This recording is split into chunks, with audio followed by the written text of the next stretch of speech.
devil in a red dress.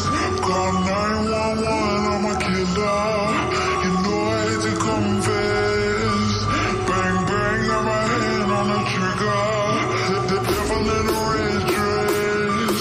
Call 911, I'm a killer. You know I hate to confess. Bang, bang, got my hand. Call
What's up? What's up? How's everybody doing? Forza Milan, Forza Milan.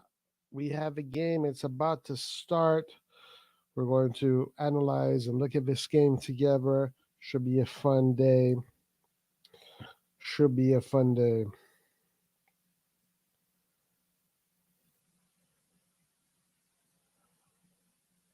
Should be a fun game.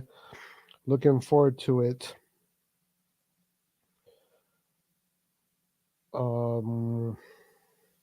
Let's look at the official lineups.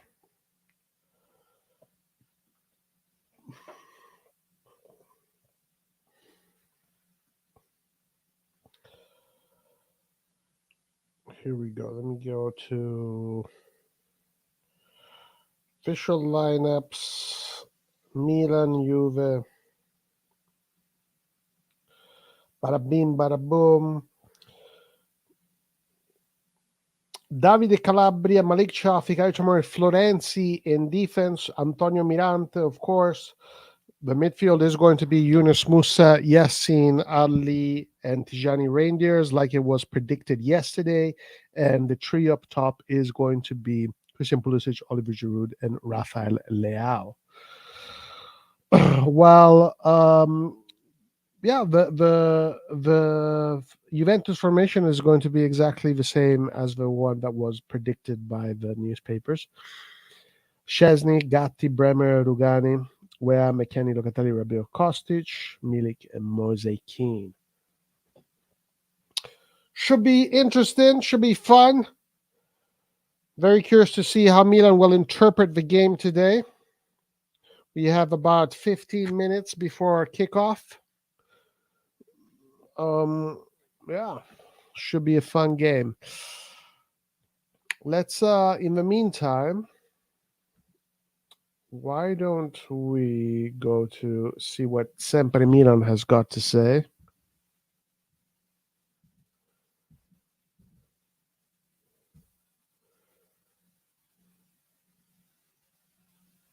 Okafor says Milan must stay calm to convert chances against Juventus. There you go. We have to stay calm. I do think this game is going to be a game where Milan is going to dominate possession. I think that's something that we can expect with absolutely no issues. Milan is going to dominate possession today. That's because Juventus is going to pretty much allow Milan to dominate possession. And Juventus is going to try and capitalize on mistakes, capitalize on trying to win the ball back, and quick counters exploiting space. So it's going to be a classic game of an offensive team that plays possession football against a defensive team that plays counterattack football. So today it's going to be that big never-ending, eternal fight of offense versus defense, offensive mentality versus defensive mentality. Who will shine? Who will come out the victor? Now, one thing that for sure we have to do here is not underestimate Juve. That would be a big mistake. I don't think Milan is going to underestimate Juve. And I don't think Juventus is going to underestimate Milan either. I think both teams are going to take this game very seriously. This game really influential on the Scudetto race? No, not really. It's still early to really define who is going to be the ultimate winner of the Scudetto. Of course, if Milan wins, it's going to be a good cushion for them, and then it will be up to Milan to keep that cushion. If Juventus wins, Juventus will climb up the ladder a little bit more and get closer to the summit. So this is the first game of the second quarter of the season. First quarter has gone. Milan has excelled in the first quarter, only losing one game against Inter and winning all the other games. This is today the beginning of the second quarter, and let's see how Milan does in the second quarter. Big question marks have to be, of course, Mirante in goal. We don't know what Mirante is going to look like in goal. We still have yet to find that out.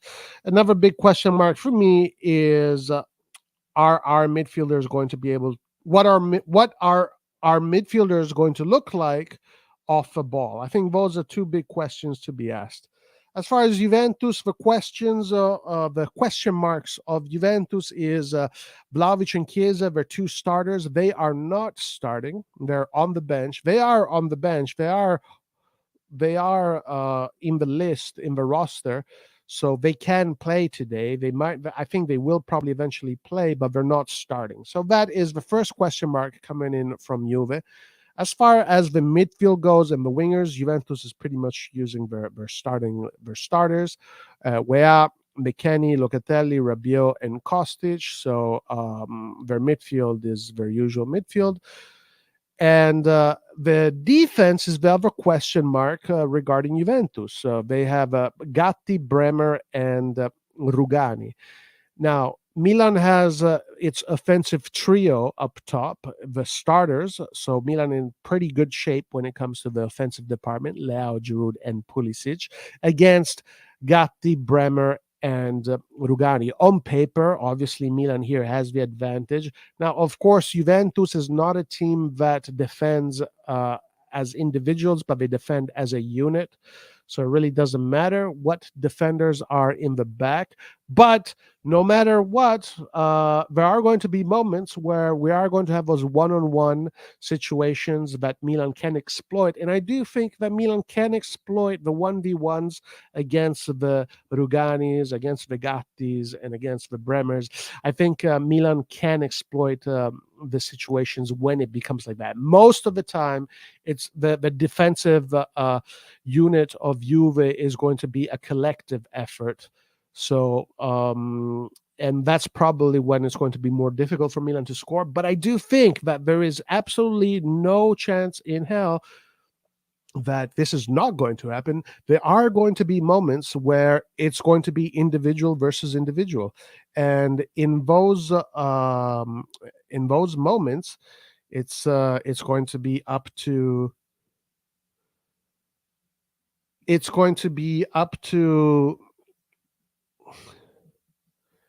sorry, it's going to be up to Leao, Pulisic, and Giroud to take. Hold on, guys. I got a message here from Laert. Let me just respond.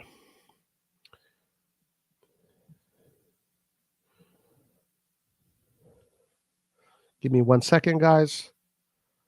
Yeah, it's going to be up to Leao, Pulisic, and Giroud. I think that this is a game where Leao needs to step up, and I'm not saying that Leao needs to score goals or create assists, but if Leao steps up and he is a danger and takes away pressure from Pulisic on the other side, he can maybe, Pulisic can score or Giroud can score, but Leao today needs to be a danger. He needs to take attention away from the other offenders, and I think that can be one of the keys of the game for Milan. So, guys, it is against Juve. It is always a balanced game, no matter what. Even if today it will look like Milan will be the dominating team, Milan is going to have most of the possession. That is a no-brainer. Okay, guys, give me a second. Send the...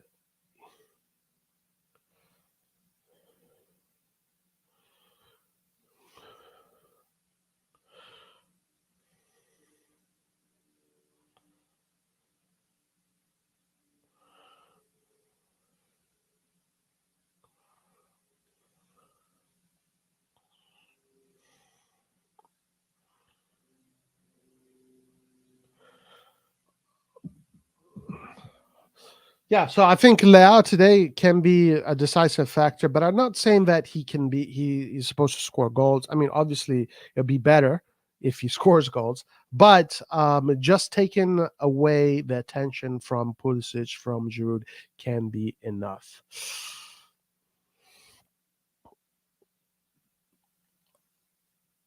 What is the...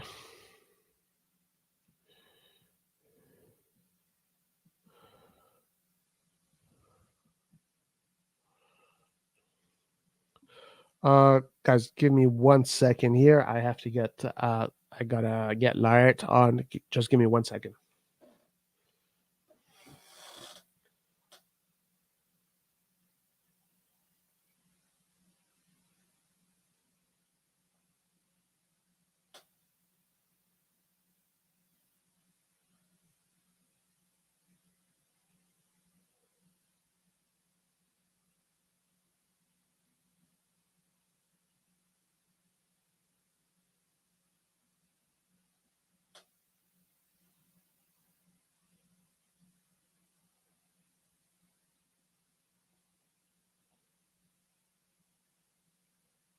All right. Anyway, we're getting closer, guys. We're getting closer. Forza Milan, Orlando Sosa, come stiamo? Hossam Mazun, the emojis. Awesome, my man. Awesome. 2-0 for Milan, Will says. Mirante will have the same performance on as Antonio Donnarumma. Hopefully, guys. Hopefully.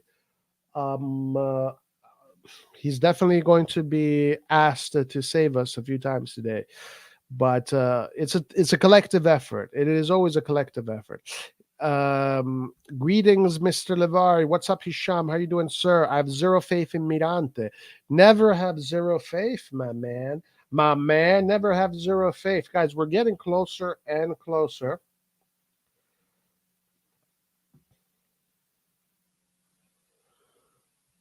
We're getting closer and closer. Lart is about to join us. I'm just waiting for the email. I don't know, Lart, if you can hear me right now, but just waiting for your email on to arrive.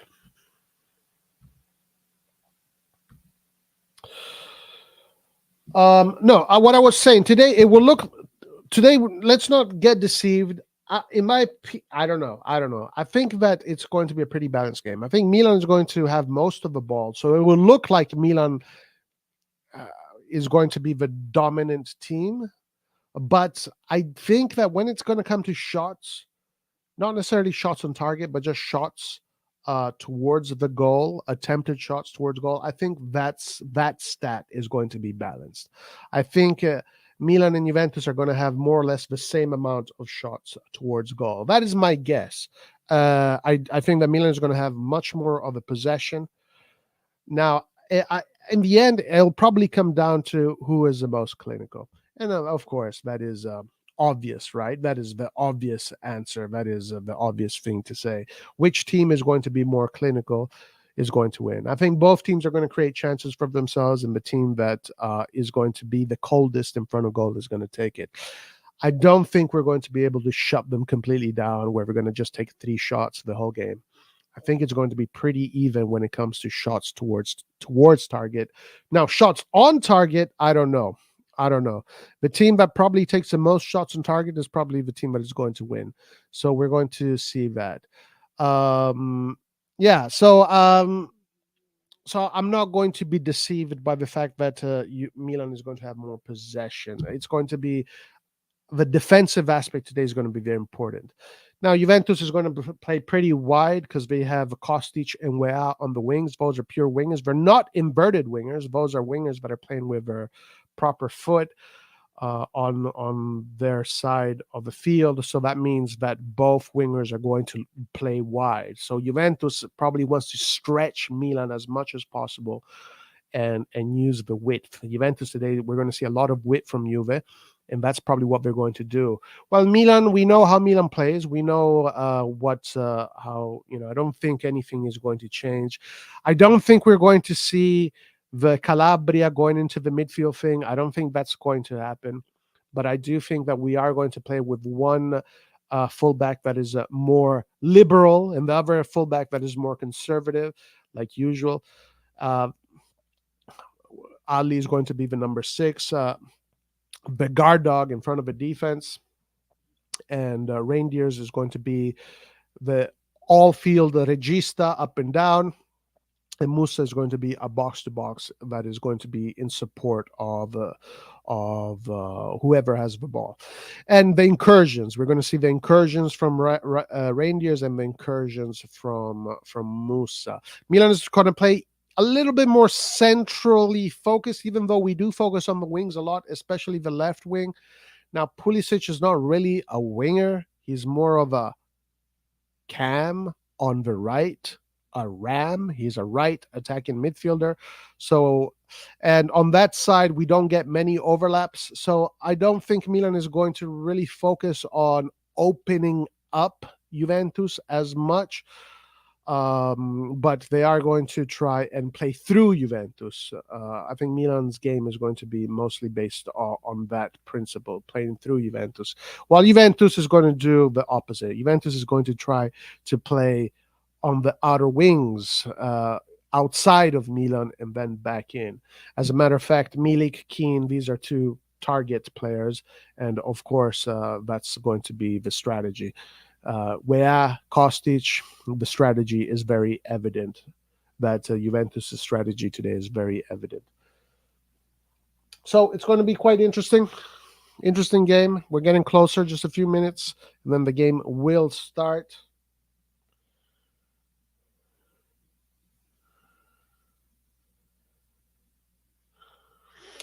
I have observed it. Do you think Kalulu will get some time? Maybe. So when we looked at the bench, there was some things that are quite evident. Milan's bench today defensively is better than Juventus's bench for sure.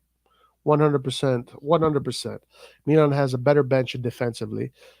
We have Kalulu and Kjaer. While they don't really have anybody with much experience coming in to the defense, so that's definitely going to be an advantage that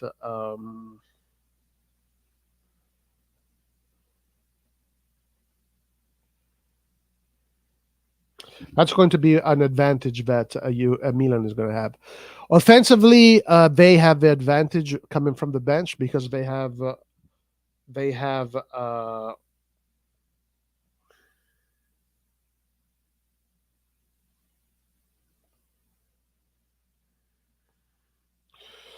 Vlahovic and Chiesa coming in from the bench, and we have Okafor and Romero. So obviously they have the advantage there. Midfield wise, we're more or less in a similar position coming from the bench. We only really have Pobega. I don't know what, or maybe we are a little bit more advanced because we do have Krunic. Krunic is on the bench. So maybe we do have a little bit an advantage in the midfield. Well, their starting midfield is all there, but they don't have much coming from the bench. They only have Miretti from the midfield coming from the bench. So there are advantages right there.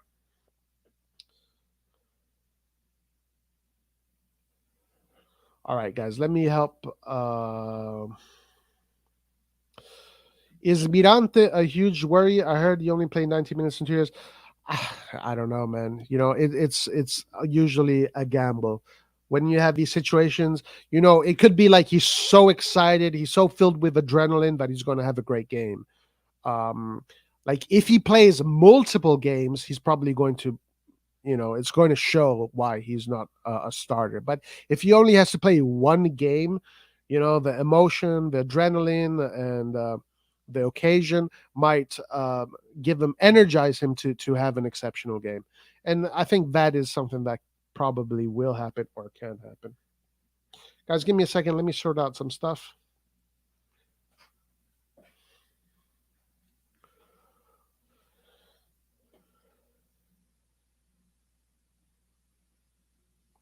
What's up, Christian? How you doing, my man?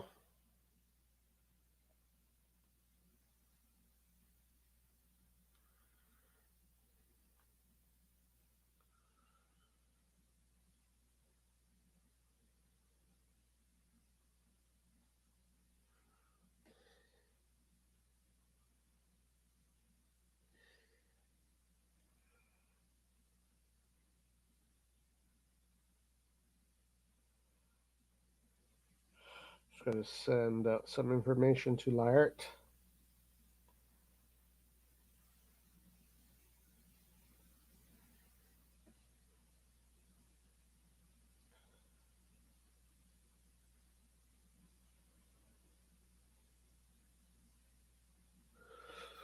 All right. The game is about to start. Heard Milan Primavera hasn't lost yet? No, they have not. They tied against Roma. I saw the game. It was a pretty good game. It's actually on the Milan YouTube channel. It was live on the Milan YouTube channel. I don't know if it was just for members or not. Maybe it was just for members. I'm not really sure. But I did see it. And yeah, Roma has also quite a good Primavera. Historically, they have a good Primavera. But it was a tight game. Yeah, Milan's Primavera right now is looking very good. And hopefully that translates for the future. Hopefully that translates for the future. That's what we all want. That's what we all want to see. A strong, young AC Milan from the Primavera, guys. Let me set myself, guys. The game is about to start. We have, guys, Milan Juve is my favorite game. Like in all of football, the two best football games, in my opinion, are Real Madrid versus Milan and Milan versus Juve. Those are the two best football games in football, in my opinion, or the two games that I'm the most excited to see. All right, game has started.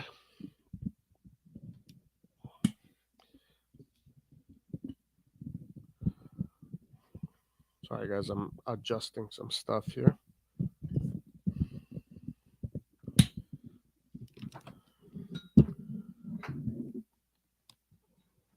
me know if the audio is all right.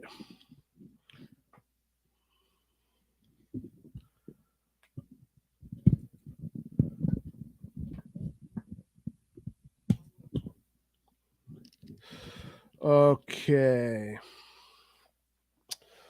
All right. Let's get into it.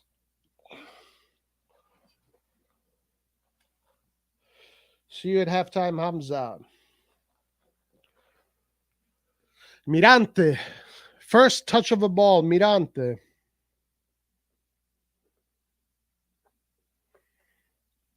All right, so it looks like Milan is playing. Oh, look at Ali. Look at Ali playing around.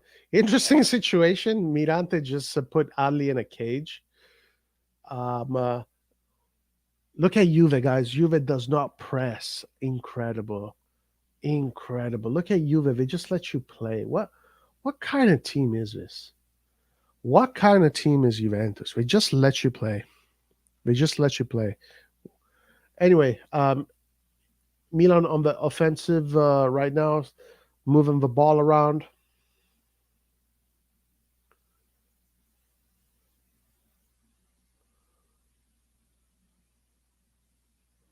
Did Florenzi change his number? Who's 42?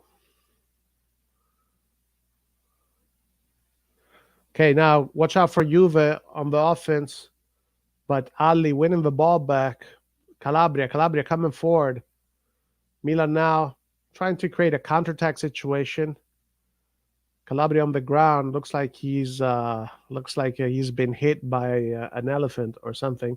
Leao 1v1 versus McKennie. Leao 1v1, but he's been doubled. Leao doubled by Team America. McKennie and Leao, both McKennie and Leao all over Leao. Leao gets himself a corner. Corner kick for AC Milan. AC Milan with a corner kick. Nobody gave a crap about Calabria being on the ground. Game has resumed. Watch out for Milan. Dangerous right away. Milan starting off pretty positive. Forza Soccer.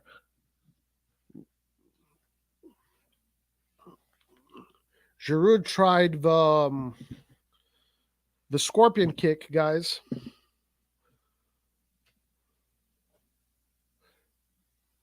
Oh, 42. Okay, so Calabria had number 42. I didn't know. Calabria had number 42.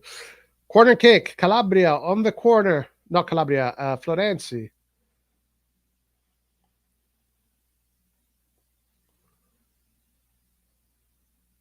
Bad corner. Very poor corner. Milan now has to go backwards.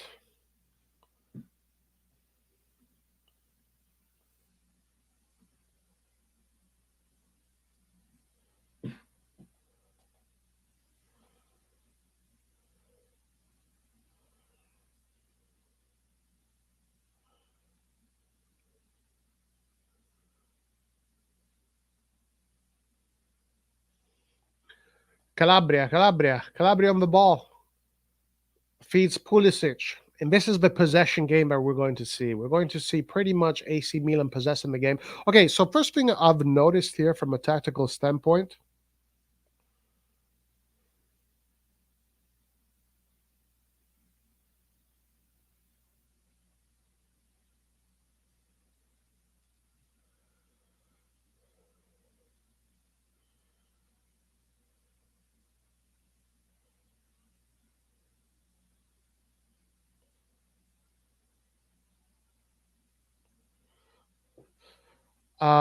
From a posture, the way Milan is posture, the posture of Milan is, I like it. It's pretty much rebuilding with the traditional classic four at the back, and the one player, and basically the one player Ali in front of the defense. So there is no. Oh, Milan is playing a straight up 4-2-3-1. It's straight up 4-2-3-1. Undeniable. Guys, watch out. Reindeers with a shot. But it hits a baby. Guys, The population of Italy is going down. Reindeers just hit a baby in Rosie, and we don't know what the state of that baby is, but Italy already has a problem with population. Hopefully, hopefully that baby's okay. Anyway, Milan playing with a straight up 4-2-3-1. Reindeers in the cam role, and Ali and Musa are the two pivots. Watch out for McKennie coming forward. McKennie, watch out for Juve. No problem. Milik gets dispossessed by Musa. Calabria tries to clear, but it falls in the feet of Rabiot to where? Tried the shot, deflection. Lord have mercy. Action already, guys. It's pretty open stuff. A lot of space. Milan probably leaving a lot of space there. But it is a clear 4-2-3-1. We are clearly seeing a 4-2-3-1. Very interesting. Very interesting.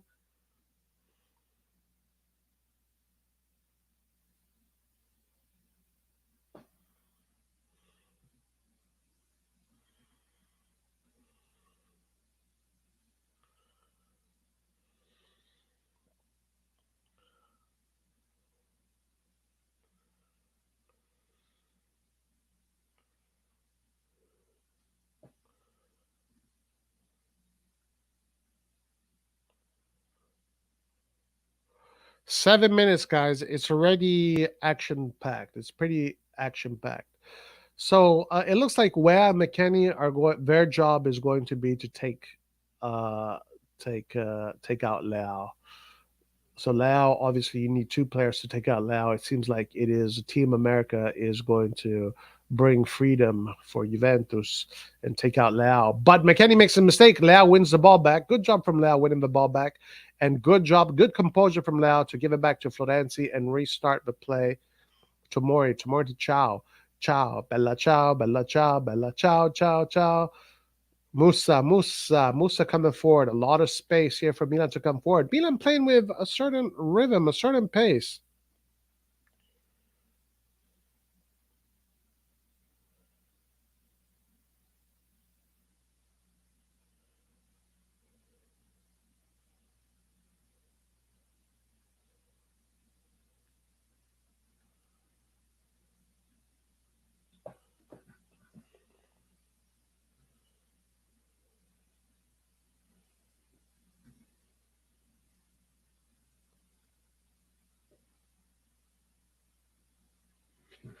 All right, Leao, Leao. Reindeers, Reindeers with the ball. Ali looks comfortable. Now you guys can see how Juventus is defending their posture. It's basically a 5-3-2, a 5-3-2, a 5-3-1-1. Really, very interesting posture, very defensive. Everybody is behind the ball. They're just allowing Milan to move the ball from left to right. They're just waiting for Milan to make a mistake.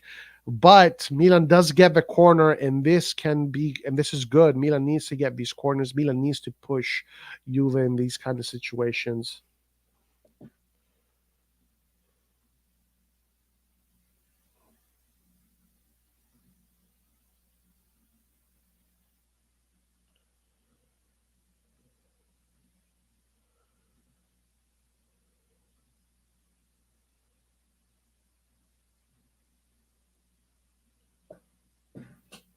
All right, Juventus. Guys, counterattack for Juve. This is where Juve can be dangerous.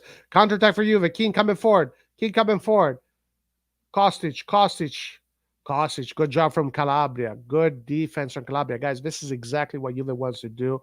And this is why it's very important that today we take our chances, because they're going to wait for us and we are going to have chances in front of goal. And when we are in front of goal, we got to take the chances.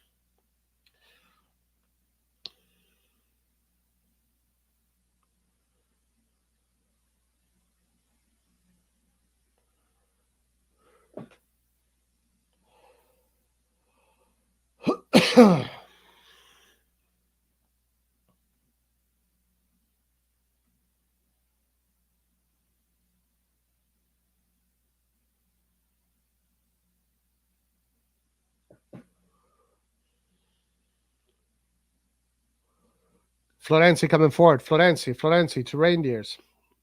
Reindeers to Ali. Ali, I'm liking Ali. I'm liking what Ali is doing. Good ball here to Pulisic. Ooh, guys, Milan is looking good right now. Pulisic coming forward. Pulisic with a cross, but it gets blocked. Calabria tries a shot, but I don't know what happened with the ball over there. Cross here for Milan. Milan being dangerous in this moment. Juventus just clears the ball away. It's all Milan right now, pushing Juventus into their box. But that's more or less what Juventus wants. This is more or less what Juventus wants. And here's those one-on-one situations that I'm talking about. Leao just whizzes past Gatti like he doesn't exist.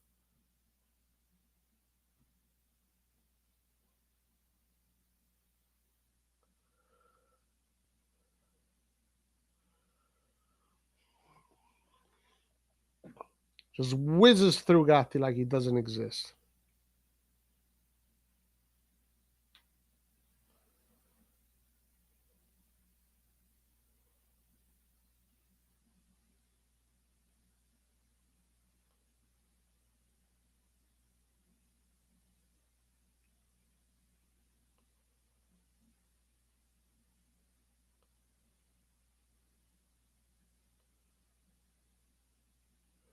Throw in for me, guys. We might be getting light. I'm here.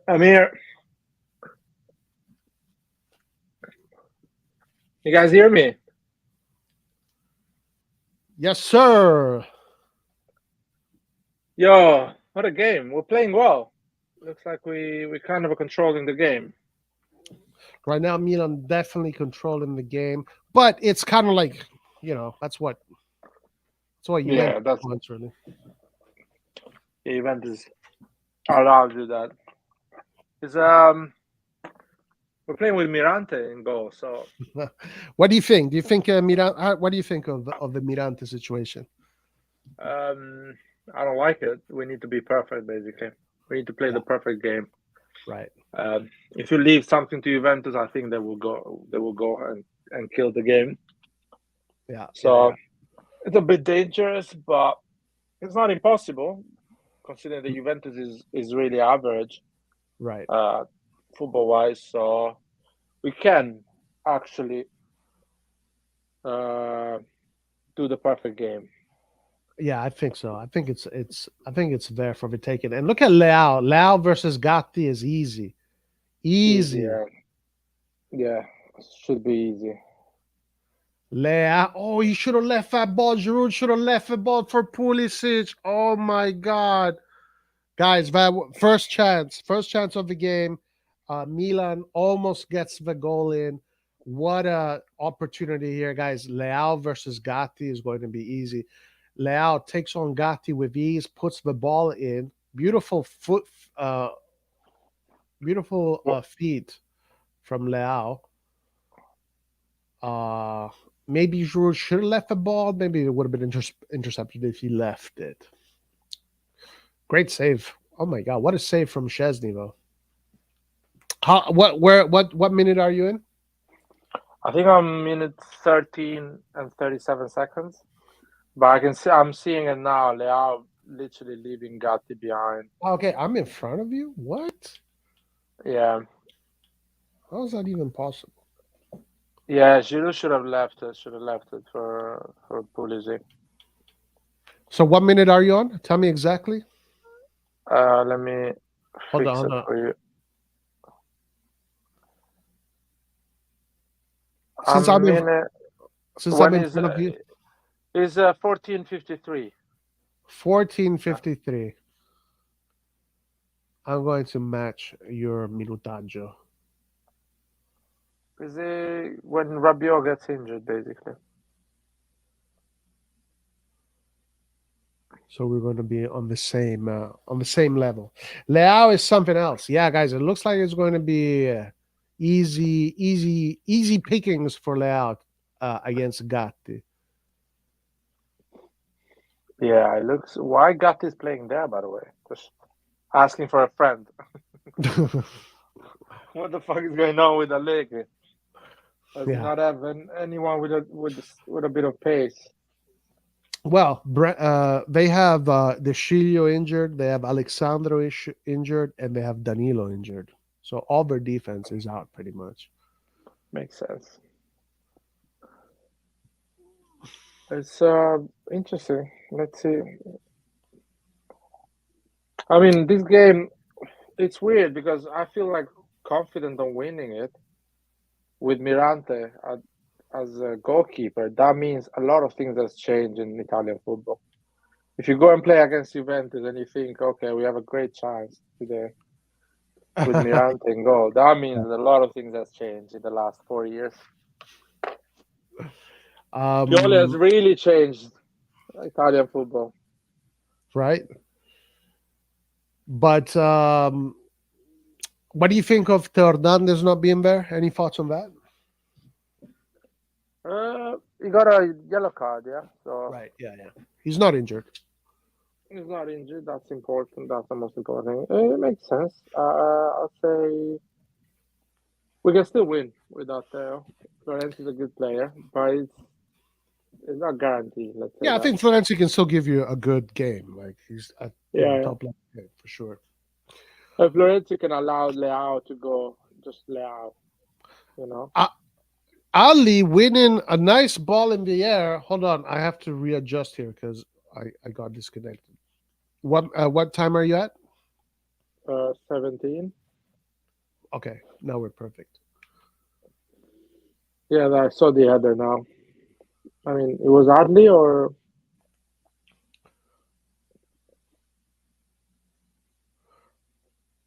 Yeah, Ali with a big header. Wow, winning headers in the midfield. Ali is Gattuso now. Chukwueze out for a month. Isn't that crazy? Like Chukwueze got never injured. He was never injured last year. yeah. And this year he gets injured. But to be fair, when you play for Milan, it's a different intensity. Like you play every 3 days, you train with a different intensity. You go to national breaks, playing with your national team. Yeah. A lot of games, so the injuries come. So when you're playing with Villarreal, there is less intensity in terms of amount of games. Yeah, for sure. Less pressure too. Yeah. And it seems like Chukwueze does suffer the pressure. It just I'm getting that impression from him. But a lot of players got injured this international break. Did you hear what De Laurentiis said that FIFA and UEFA should pay the clubs back when players get injured? Do you agree with that? Yeah, I agree with that. Even Galliani was saying that when he was running Milan. I agree with that. International breaks, if anyone gets injured, FIFA should pay for it.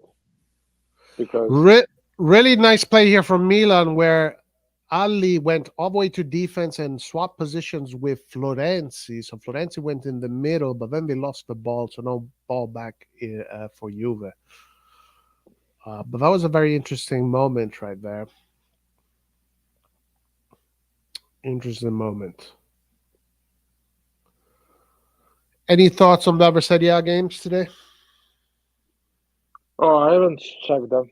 What happened? Give me an update. Well, Napoli won 3-1 against Verona. Inter won against Torino. And what else? Inter won against Torino.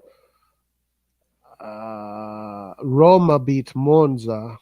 Crazy game. Literally last minute. Wow. They beat him in the last minute. But they hit the post twice. They took a million shots. It was like it was incredible that Roma didn't score. But at the end, they were able to score. El Shaarawy scored, and he cried because he's being accused of being a scandalous criminal. But is he in the betting as well? Well, Corona mentioned his name, but El Shaarawy is taking legal matters. Juventus lose the ball here in an offensive position. Leao, guys, is on fire. Leao is just whizzing through his opponents. but that moment didn't last long. Watch out here! Watch out here for Juve. Oh, nice job by Calabria. Good job by Calabria. Like what minute are you at to change one more time? No, why you have to change it? I mean, I'm minute 20 or something. Let me check now. Minute 20 and 38. Why? Ah, okay, perfect.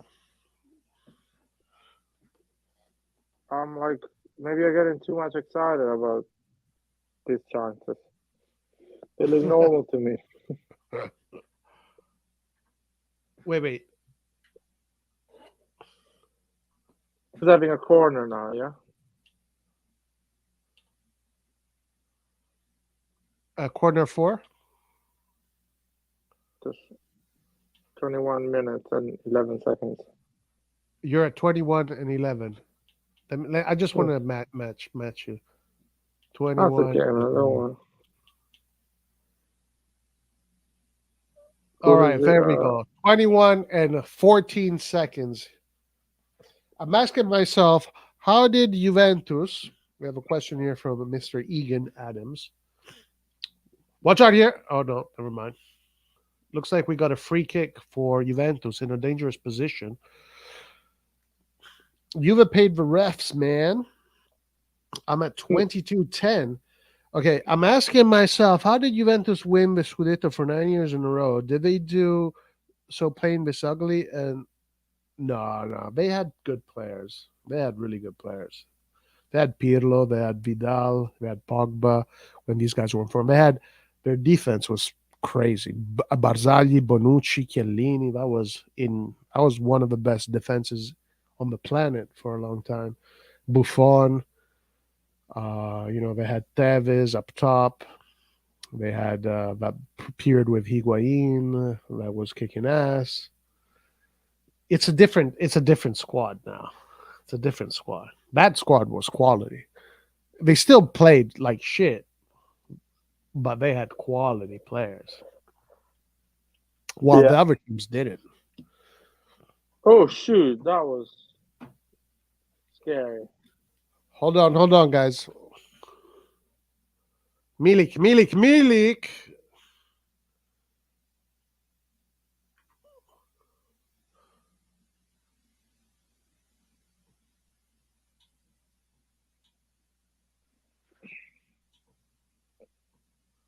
Chance for Juventus. They got close, but Roy, no what do you think problem. about this betting scandal, man? What's going Uh, on? I have zero information now. I don't really What's care. happening? I'll be honest with you. I think it's I'm not that. I don't know, man. The thing about it for me is that it comes from Fabrizio Corona, and Fabrizio Corona for me is like I don't know. I don't have much respect for what he does. Like his kind of job where he's a blackmail artist, and he's an extortionist. It's like he's a shady guy. It's like his job is shadiness. Um, Yeah, so Fagioli did bets, but it seems like they already knew about Fagioli and the bets because the courts were already, you know, um, he was already in trial since August. So, and Juventus already knew about Fagioli. So the Fagioli thing, well, it's just that Corona brought it out to the open. As far as Tonali goes, seems like Tonali was also involved. I don't know, man. For me, yeah, he did bets. As long as they didn't fix anything, I don't care. If it comes out that they try to, manipulate games, then my interest will be piqued. But as long as these guys are just doing bets, I really don't give a shit. That's how I see it. How about you? Yeah, I agree with you. As long as the result of the game is not influenced by these bets, I don't care. It's sad. It's sad that these youngsters with millions still bet and trying to find these dodgy ways to bet is a bit sad. But overall, if the result of the game was not influenced, I don't give a shit. It's That means the football in the pitch is real. It didn't. Yeah, Players didn't, fake things and score on goals or things like that. right. Yeah. So that's the most important thing. Yeah, betting when you're not playing for Milan to win or things like that doesn't matter to me. You know what I mean? Yeah, Um, a lot it of it. is wrong. There is rules to follow, Yeah. but doesn't matter in terms of football. Yeah, no, I mean, if you look, obviously, I think the fact that you're not supposed to bet if you're a professional footballer on football, La Serie A, whatever, it makes sense because that opens the door for match fixing. So it makes sense to why it's illegal and why they shouldn't do it. And I'm not yeah, I agree with that. Fine. But yeah, I think exactly like you. If as long as they did not fix anything, I don't care. It's mostly Corona trying to get some money. He's making money out of the interviews. He's asking for money in return of information. Some of the names he said are already suing him. And Sharawi is suing him. Zaniolo is suing him, and then some other guys are suing him. And also, Corona said that there were also Inter players involved in the scandal, but he's not going to name them because he's an Interista and he doesn't want to hurt Inter. So it's come on, man. It's like it's not serious. It's not serious. That is a joke. I mean, the names are a lot of people are involved in this. Of course, just few of them will pay because you need to show that you're doing something publicly, but you cannot punish the entire league. Because you're not going to have players that will play the league, Right. and then you don't want to punish the national team Yeah. because probably you will send the under 21 to play the Euros. So that's what they're doing. They are just punishing 3 or 4 of them to pay for everyone. Yeah, right now it's Fagioli and maybe Tonali. Tonali might be like 1 year, 12 or 18 months. Let's see what happens. Now, I did see some very interesting information that came out yesterday. Um, so basically, tomorrow, and again, this is another thing that makes me think is just Corona trying to make money and him being silly. Tomorrow it's going to be the Lukaku day. Apparently, Lukaku is the worst one of them all, and because Lukaku did that thing to Inter, he's leaving. Lukaku is going to be the big surprise. It's Is like it for real?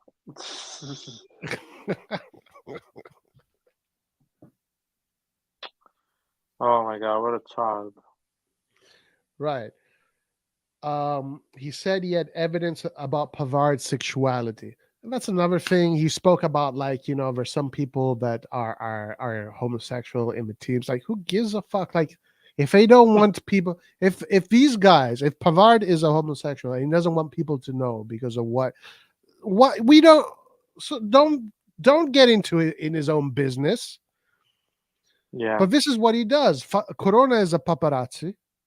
He is a yeah. guy that goes and takes pictures of people while he's hiding in the bushes, and then he blackmail those people. He says, "Pay me money, or I'll show the world that you were flirting with this girl while you're married, or some shit like that." It's like, this is who Corona is, man. The guy was in jail a few years ago.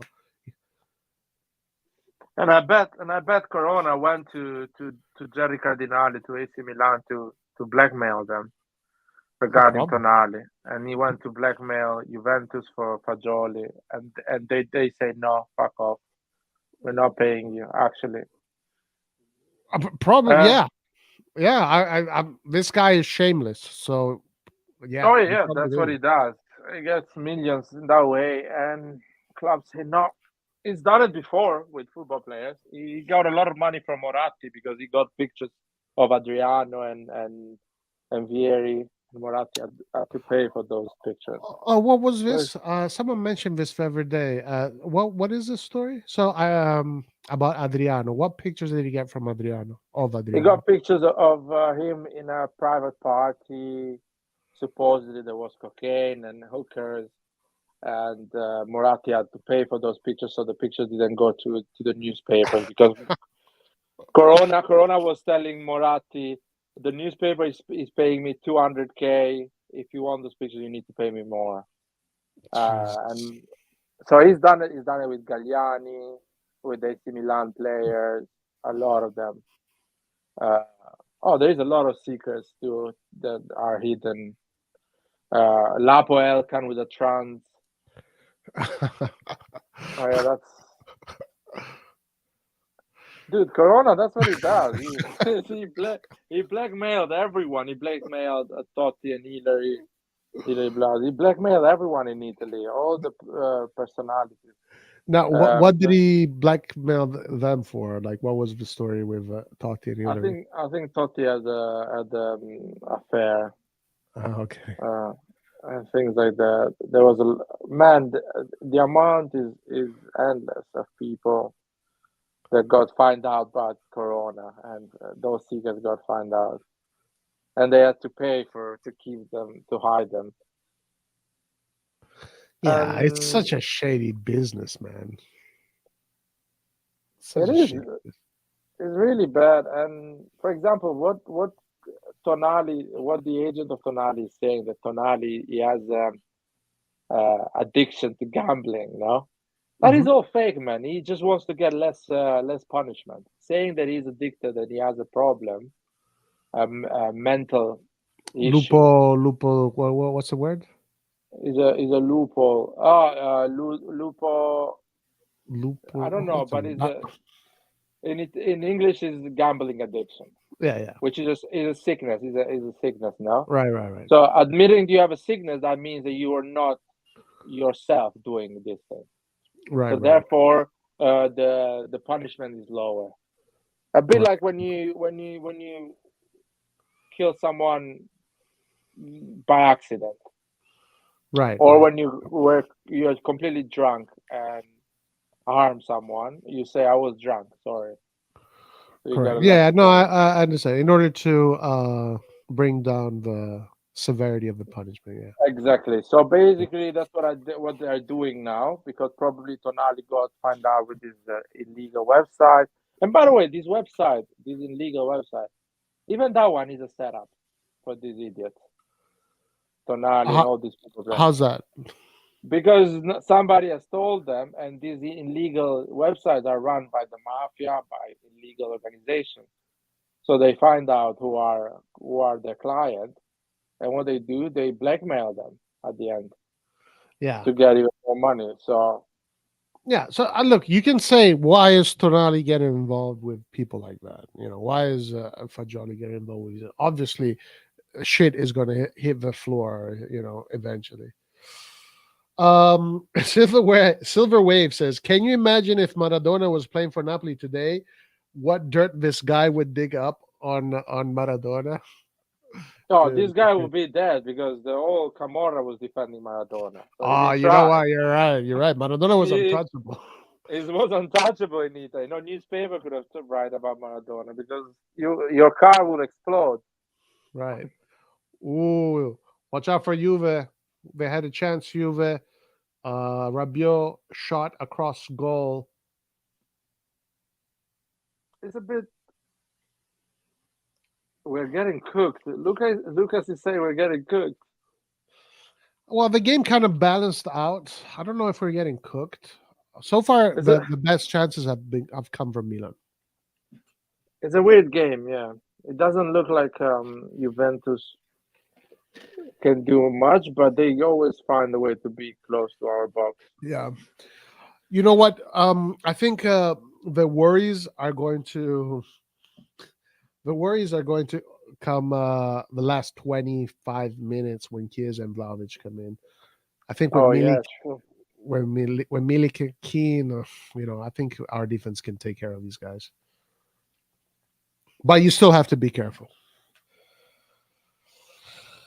Yeah, Yeah, right. No, that's a good point. Maradona was untouchable, man. He was protected by the that whole entire team. organization. It feels like we're playing Genoa. Yeah, guys, Juventus is such a weird club, dude. The way they play football is so weird. Teams are pretty stretched right now in this current moment. Mirante so far hasn't been asked to do any miracles, and that's good. Is Um, the is this the best formation Pioli picked, or was kind of he forced to play this formation?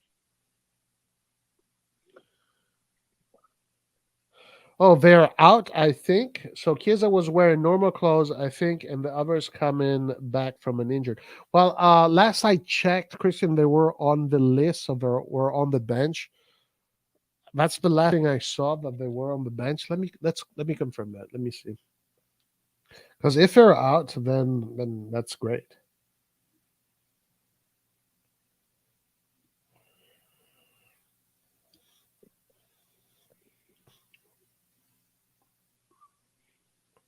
Let me just check the Juventus bench.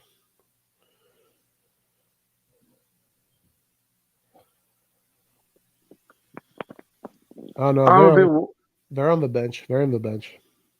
Yeah, I'm a bit worried because this is our best formation now. I guess I assume Um, yeah, available. yeah. So we will have a lot of games. I was hoping not to start our best formation on this game. I'll be honest with you. I would like to see Pulisic play against PSG midweek. No, PSG. Yeah. Well, Chukwueze got injured, so I think that he probably would have had some more rotations. Mm. But yeah, he's probably going to be forced to play the same guys all these games. I At feel least, like we will lose some points in this track yeah, of it's games. possible. These are tough games. These are tough games. So okay, so let me see. Yeah, no. So on the bench, Juve has Pinsoglio, Perin, Dean, Huisen, Cambiasso, Fabio Miretti, Caviglia, Ildiz, Boende, Vlahovic, Chiesa, Illinger. Dude, their bench, the whole bench, except for Chiesa and Vlahovic, is basically Primavera players. That's insane. Are they because the fact they were out of Europe? Well, I mean, it's players that come from the Primavera. I mean, look, Illing is a good player, right? Yildiz, just this is his first. Caviglia, this is his first experience. Cambiasso is good. Miretti is good. Huizen, I'm not sure who Huizen is. But yeah, I think a lot of it has to do with the fact that they don't have Europe. They're trying to rebuild, etc., etc. Milan on the bench. It looks like we do have a better midfield on the bench, and we do have a better defense on the bench. Offensively speaking, we have Romero. So now that Chukwueze is out, Laird, we might finally see some Romero. We probably will see him tonight. That would be interesting. Yeah. Maybe if Romero can show some good things, he can be the player that can be. Guys, we got a red card. No, What? come on. What is it? Is it a Milan player? I hope no. Oh Mamma mia, shit! ragazzi. Oh shit! No. Wait, Fuck. how? No, Malik Chow. Guys, That Malik shouldn't Chow. be. That shouldn't be a red though. Am I wrong? That shouldn't be a red. It's not a clear chance. Wait, it still hasn't happened to me.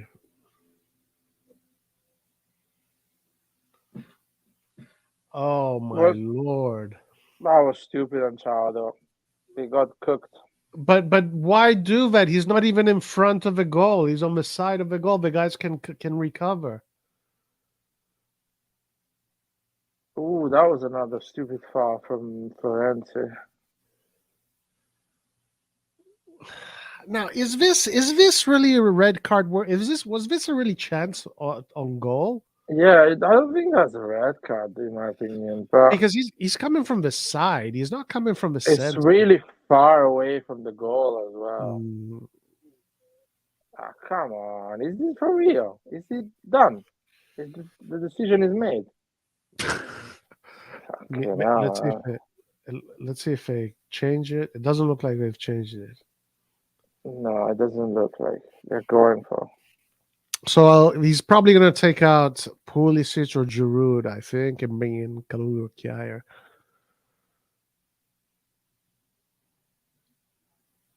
Yeah, he's out. He's walking.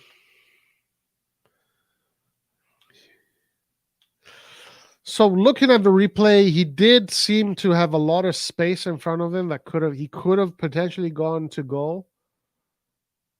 It's not a red though. Come on, it's not. First of all, it's not dangerous, so it doesn't look like you can hurt some legs. It's not a clear chance.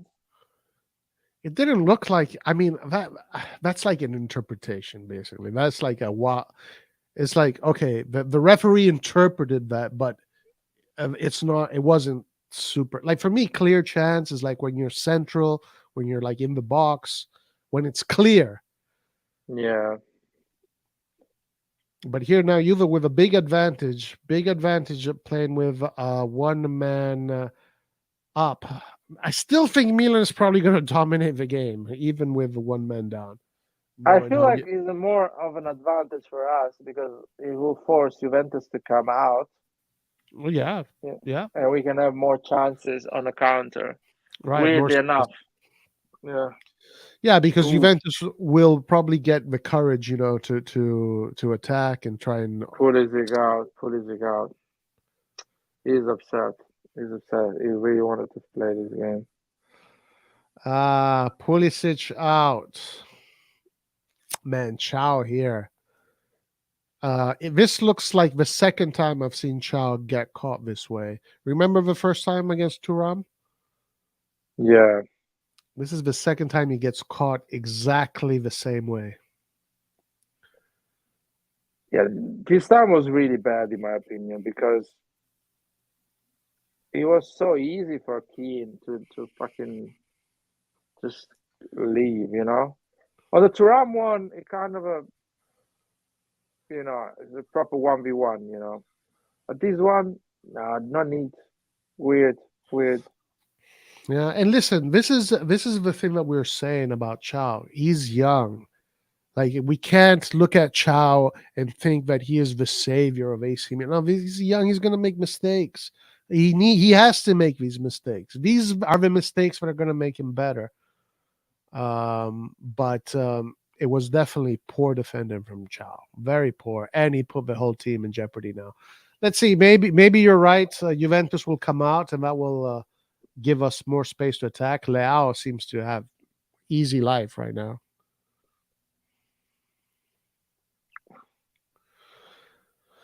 So one of the Would you? American. Yeah, What do you go think ahead. about Pulisic going out? Would you have done? Would you have done the same thing? Hmm. Well, I think that's the classic traditional thing, right? You take away the playmaker or the center forward.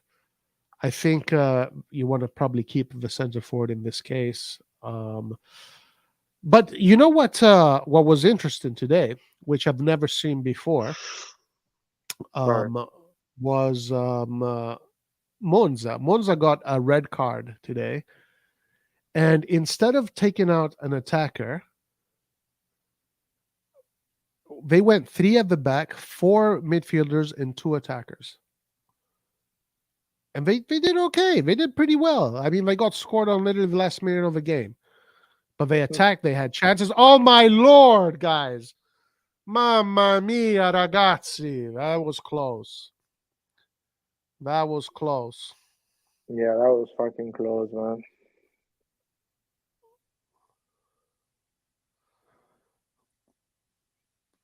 Tomori and Florenzi looking at each other, asking themselves what the hell happened. Keane getting closer. Keane.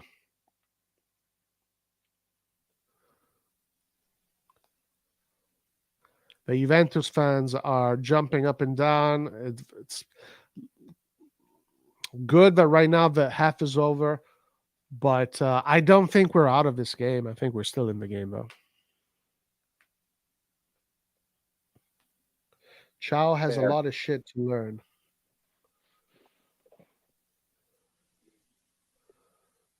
Calabria tries an impossible touch, but 3 minutes of stoppage time.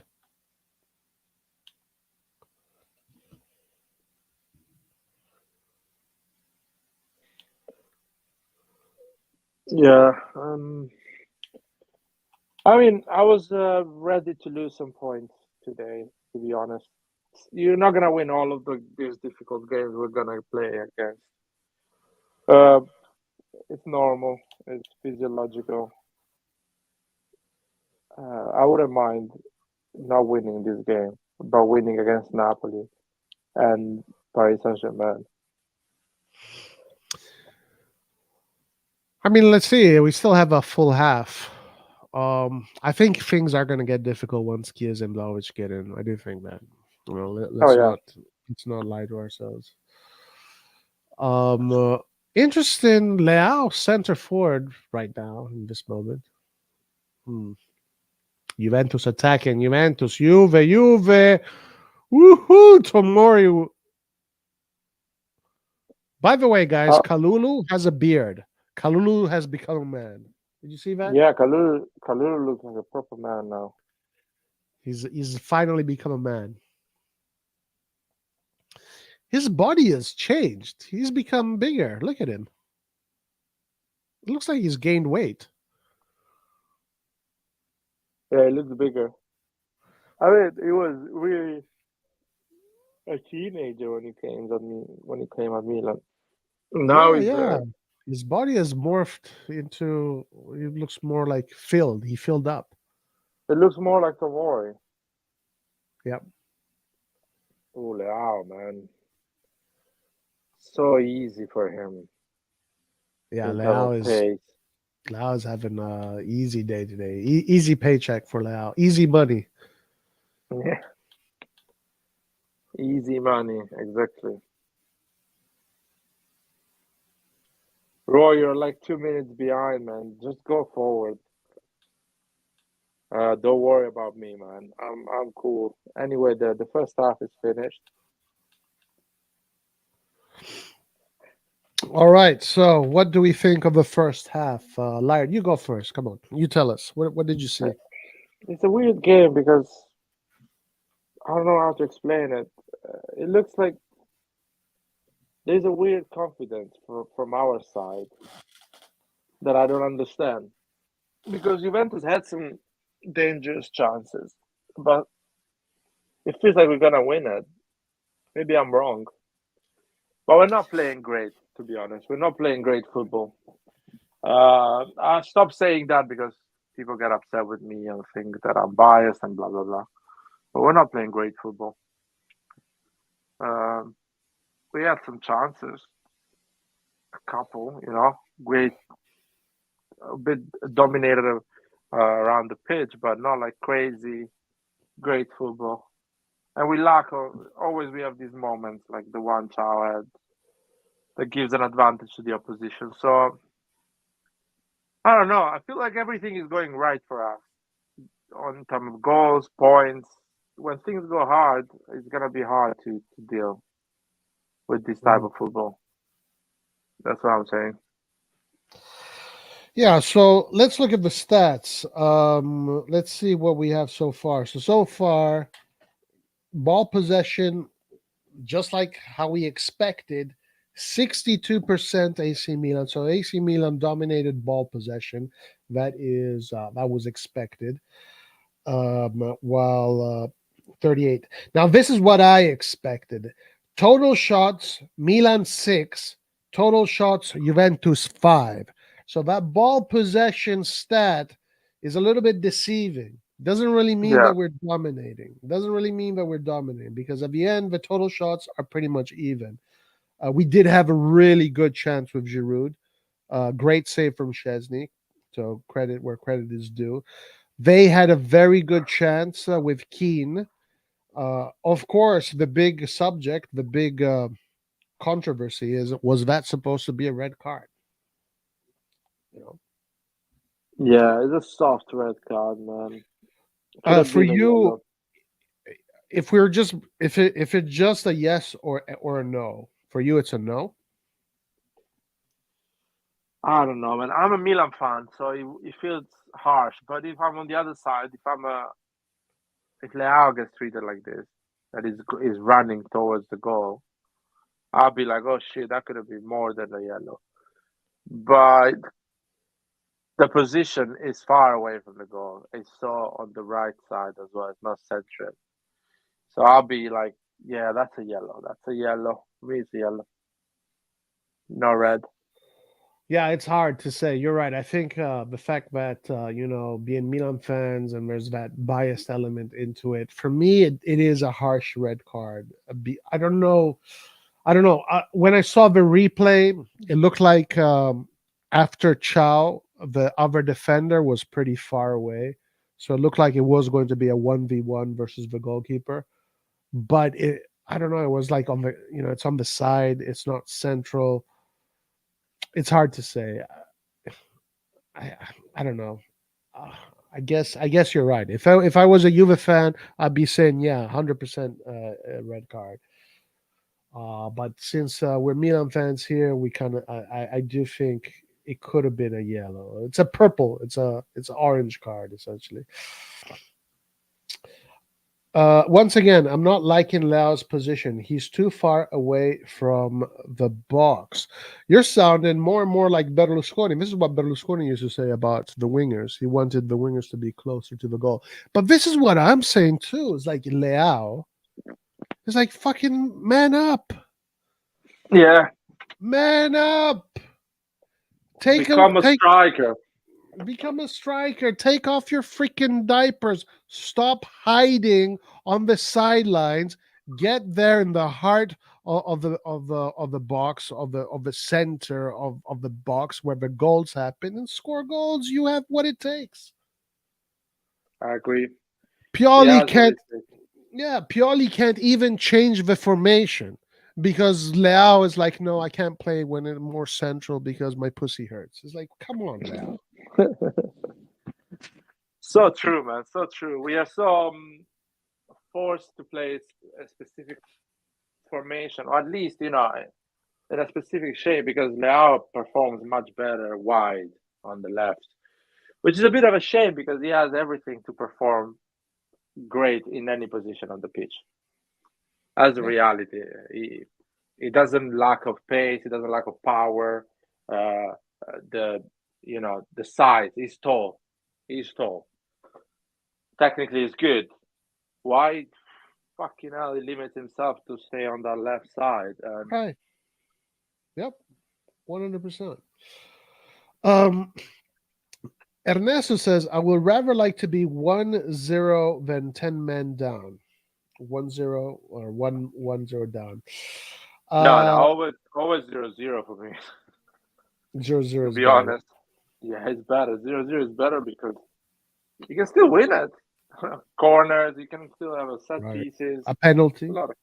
A penalty. Uh-huh. Counter, a nice counter attack with Leao and other guys. It would be Right. nice, It's not. I I think know. I think 0-0 is not bad, man. Sometimes we have to win all the games. It's not gonna happen anyway. right. And another thing, like I do not expect, even though Juventus is one man up, Milan's one man down, Milan's still probably going to hold most of the ball. Probably this half. So Milan's still gonna have chances. Too many disciplinary issues on the field. Management needs to address this. Theo Chow needs to be cautioned by the coach. Yeah, you know what, Charles Space, you're right. This game now has totally been influenced by disciplinary issues.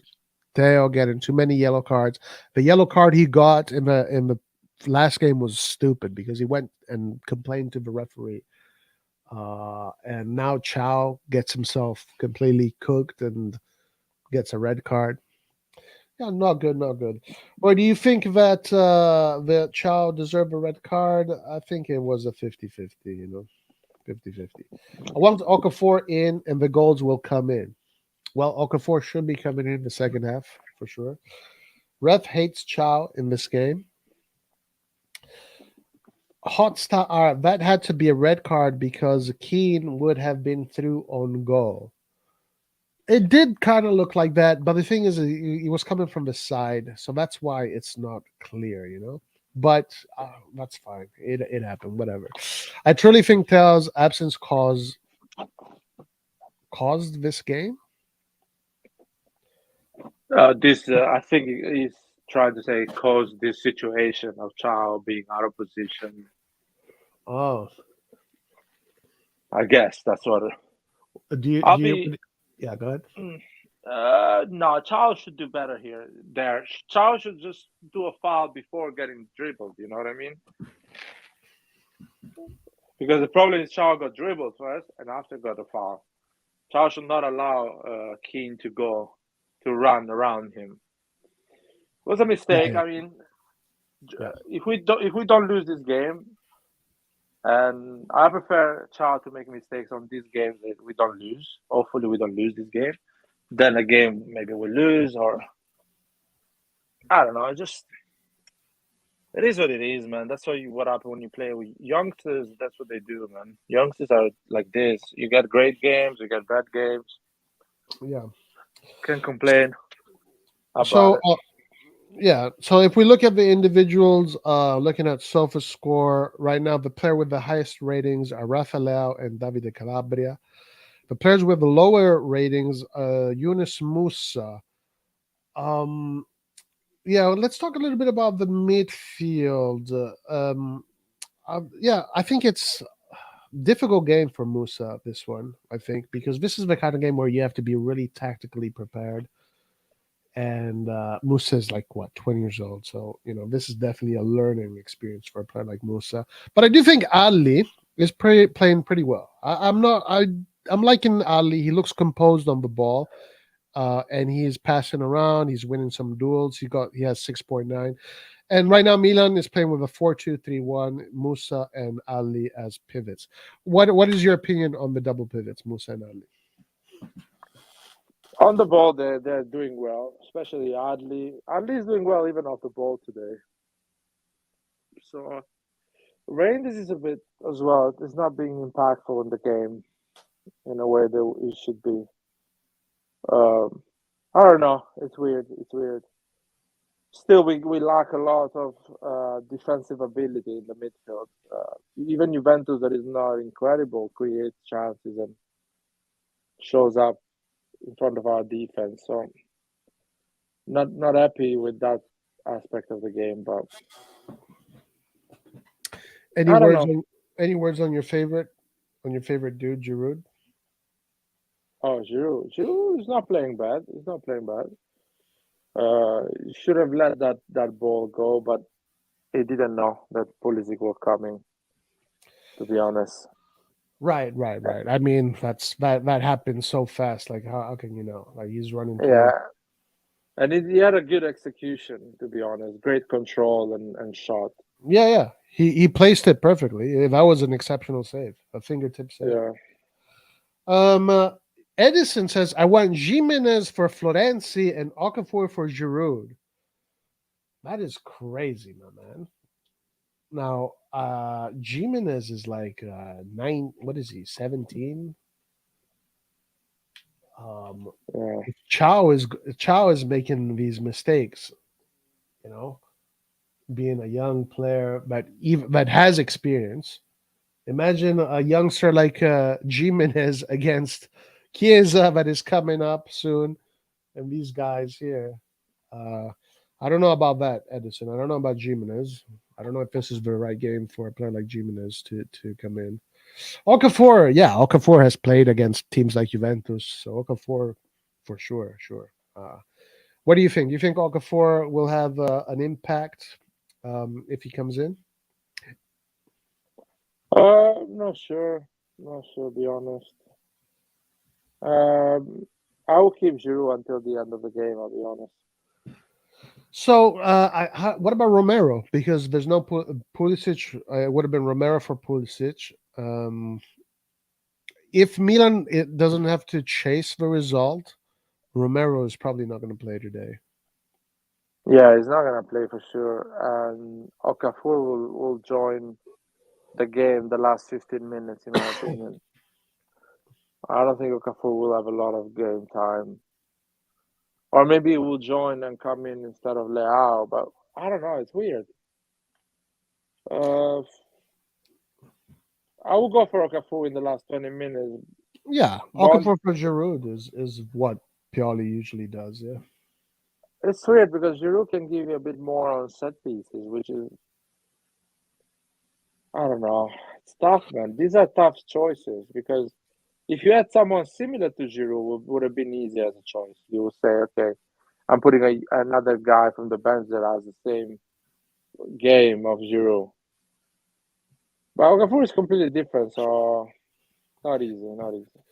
yeah. With Okafor, probably they can stretch the team a little bit more because he can do those runs. He can attack space.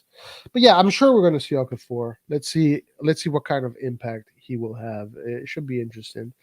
Lurk says Salah makers, given the ability to play like Messi, he looks good in the ball, but off the ball, he's too concentrated on being a TikTok merchant. Salah makers, Why people are talking about Salah?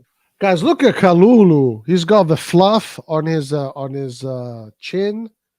Did you see the fluff, Lart? That's not No, I even a didn't beard. see. That's fluffy. That's Uh, fluff. It's He's almost a man. He's almost becoming a man.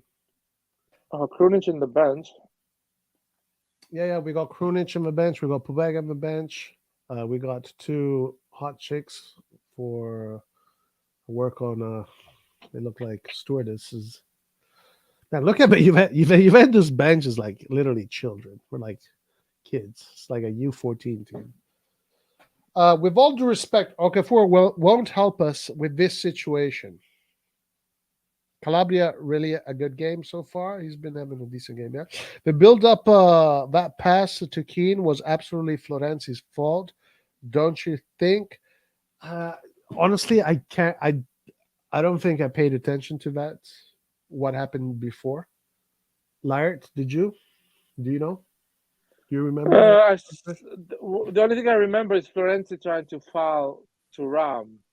It's not to Ram, sorry. Wea. And Wea still does that pass. So did Florenzi just lose the ball or did something Yeah, miss I the don't know. pass? I don't know. I think I he did. honestly don't remember. But again, that is weird because still we are far away from the goal. So we still have like a be in a decent position. It was just one pass at the end. It was not like a sequence of passes. So mm, I need to see it again, to be honest. Lurk says, "Why TF is Pioli instructing Shaw to go against a fast, experienced striker? Again, after what happened against Inter, it should be Tomori the last man on the line." Well, but that's not every time, and depends on the situation Right. of the game, and It's circumstantial, yeah. it's circumstantial. It's not like I don't know, man. How can you control something like that? On the sometimes things just happen. You are the last man. You have to deal with that. It's not like. And by the way, the last man should be Chow because Chow is slower than Tomori. Tomori can actually, with his pace, come back in position. So Tomori should be the one that should be aggressive and leave the line because Yeah, with his pace, he can get back in position. If Chow leaves the line, it takes him longer to get back in position. So Chow needs to be the last man. yeah, and again, it's circumstantial. Like I don't know how they were built. Maybe they were building a certain way. Tomori was in another position while they were building because of how the action developed, and then they lost the ball, and then that's just what happened. Like sometimes you can't control these things. I don't think like I don't think these kind of situations are predicted. You know, it's like if you're the Cha, last guy, you take care of what you got to do. Chow got cooked, man. Just say it. People need to just say it. It's not like, oh, Chow should not be there and blah blah blah. Chow got cooked. We need what was his name? Fuck, I can't even Lucas. remember. No, Lucas. Gabbia. We need Gabbia back. Yeah. I mean, that was Chow underestimated the situation because he thought Keane will stop the ball and wait and pass the ball, and Keane just dribbled him and bang, things happen, shit happen. On the ball, Chow is way better than Tremor as well. So I don't know why he was used as the last man. Lurk found a way to blame Pioli for the red card. Yeah, It's hilarious. Um, Second half has started. Juventus yeah, on the offense, but Milan clears the ball. I don't see any tactical changes from any of the teams. I think both teams are still same formation. So it's probably going to be like this for the next 15 to 20 minutes, probably. Then we're going to start to see the changes coming in. It does look like Milan is going to be the team that is going to stay back. And they're going to give away possession, at least for now. Let's see how it develops. yeah. Juventus, That's a sensible decision to because stay and wait. you see how they're not pressing. Hmm. Usually Milan presses, but right now they're just staying back. Yeah, so they're going to stay back, and we're going to wait for the counterattack. So essentially, they're going to do what you were talking about. Juventus now is going to attack, and Milan is going to wait.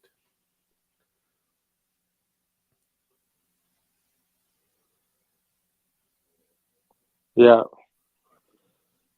Let's see. It's a bit boring, man. The game as well. I don't know why. Maybe I'm a bit sleepy Well, in it's Juve, general. man. It's Juve. That's what they do, dude. Juve is ruins football. Yeah. If you want to sleep, just watch a replay of the Juve Yeah, game. man. Like I honestly like. I used to, there's some things that I enjoy watching. And Juventus used to be one of the teams I used to always watch. I usually watch Inter when I can. I watch Roma. I watch Napoli, this last version of Napoli. That's more about it. I don't give a fuck about Lazio. I never usually watch Lazio really. And I don't really care about Atalanta so much. But Juventus used to be a team but no, dude, I tried watching them this season. Man, they made me hate football. It's like it's that Yeah. bad. It's like you're just like this is not how you play football. This is some satanic shit. I don't know what it is. I agree. Even now, they just gave up. Anyway, they gave us the ball. Right.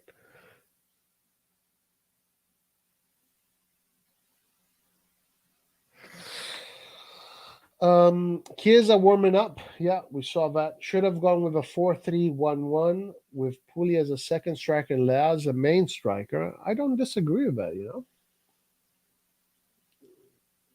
Leao needs to step it up. Yeah, it needs to. It is to. That's the thing. If Leao was good at doing the striker position or decent in that position, Pioli would have done that. Nice.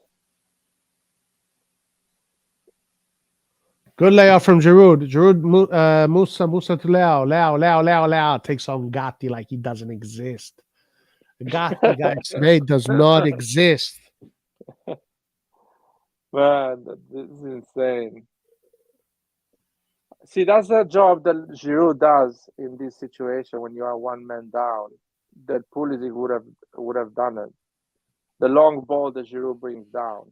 Right. That is Layouts. important. Yeah, That's the center forward target man. That's what they're supposed to do. And that part of the game, like, is first of all, it's one of the most difficult things to do.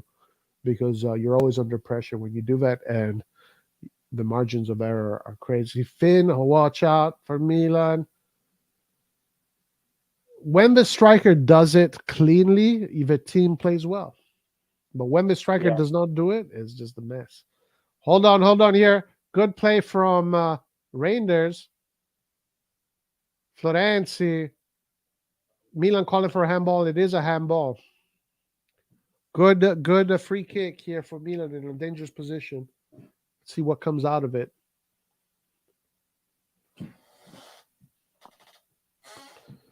How's London, like? I was in Portugal for 10 days. Oh shit! So I was in Portugal surfing, enjoying the sun, grilled fish, Oh my living the god! life. You Living the probably life. ate so good, dude. Oh man, I had such a healthy lifestyle. I lost 2 or 3 kilos. I got a nice tan. I Oh had Lord, hand to you. So, surfing is basically like a full body exercise, right? As far as I know. oh man, yeah, it's amazing. It's just you do a surf session like a 2 hours. You're so tired, man. You don't want to argue with anyone. If honestly, if you send Putin to do 2 hours of surf, you'll be like, "Fuck the war in Ukraine, man. Who cares?" Oh yeah, It- that's yeah, all. Let's send them you all don't surfing. exactly. Just send everyone surfing, man. It's such an exhausting exercise that you at the end are like, "Okay, fine." You're in peace with yourself and with the world. Yeah, no, like water sports are. I think they are the sports that where you literally work all your muscles. Like every single muscle Yeah, of your body is being worked. yeah, it's just insane. Surfing the upper body is no every muscle because you jump on the board, you do a lot of exercise. You have the balance, and then you're swimming. Swimming is also big, huge exercise. Yeah. And what did you eat? What was the food like? Oh, in Portugal it's quite simple, but that doesn't mean that it's not good. The cuisine is amazing. Grilled fish, Mm, cod, and all the fish, sea bass. I had sushi there as well. Love sushi there really? because yeah, because Sushi? they have great fish, The so and they know how to do the sushi, but all the dishes, Portuguese dishes, I don't remember the names, but I had bacalhau and the Bacalao. the the pastel de nata. Those are amazing. Those little, you know, pastry. I love them. Yeah, I can imagine. Like the air was probably super clean, and the visuals are incredible. The nature is probably beautiful. The Yeah, yeah, people and there are probably super relaxed because people that live on the beaches are always really relaxed and chill. yeah, relaxed and a lot of tourists. People from Germany, Netherlands, North Europe. Northern Central Europe. A lot of French. Was everyone is relaxed and happy. In a great mood. It's not miserable like London. And what about Americans? Because when I went to Italy, and of It's course, okay, cool. yeah, dude. When I went to Italy, now of course I'm flying from America. I get it, of course, guys. By the way, Vlahovic is about to come in. Yeah. Uh, when I flew from America to it, there were only two Italian nationals in that flight. Everyone that was a full flight, maybe 300 people. Every single one of them was either Canadian or American. It was like the tourism, the American tourism into Europe during this period is insane, insane, and they love it. They love it, dude. They fucking love Europe. They love Italy. They love these places because it's relaxing. I gotta say, man, like my opinion on Europe has changed a lot. At least on Italy, it has changed a lot. What was Um, your opinion before, by the way? Dude, I had this idea that Italy is like this super conservative, traditional country that everything is ancient, and and they don't want to move forward, and blah blah blah, and it kind of bothered me. But being there, I realized that yeah, it is kind of like that, but it's nice. Like it's beautiful. It's a beautiful country, and the people are good. It's a good people, and that ancient part of Italy is magical. Like seeing the Roman Yeah, ruins is incredible. Going, those cities in the mountains, provincia di eccetera eccetera, with the castles and those roads and blah blah blah. It's just so beautiful, man. You can sit there on a balcony, watch the sunset and the mountains, and fucking, it's incredible. Like Italy is incredible. I fell in love with Italy, man. I really fell in love with Italy. So my perspective on Italy has completely taken a 180 turn.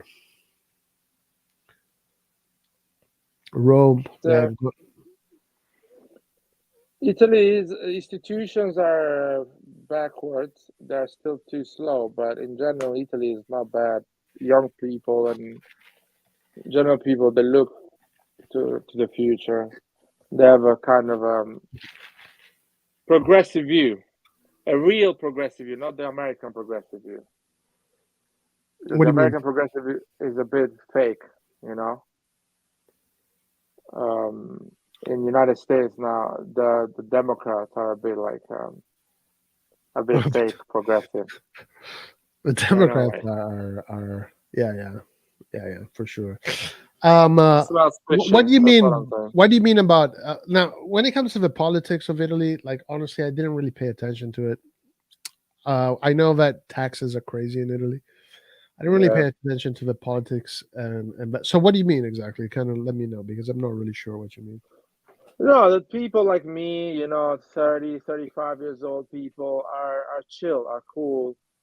Youngsters as well. They're quite open-minded. Most of the people, they don't care about, the racism or homophobia, transphobia, things like that. They're pretty chill. They don't really, you know,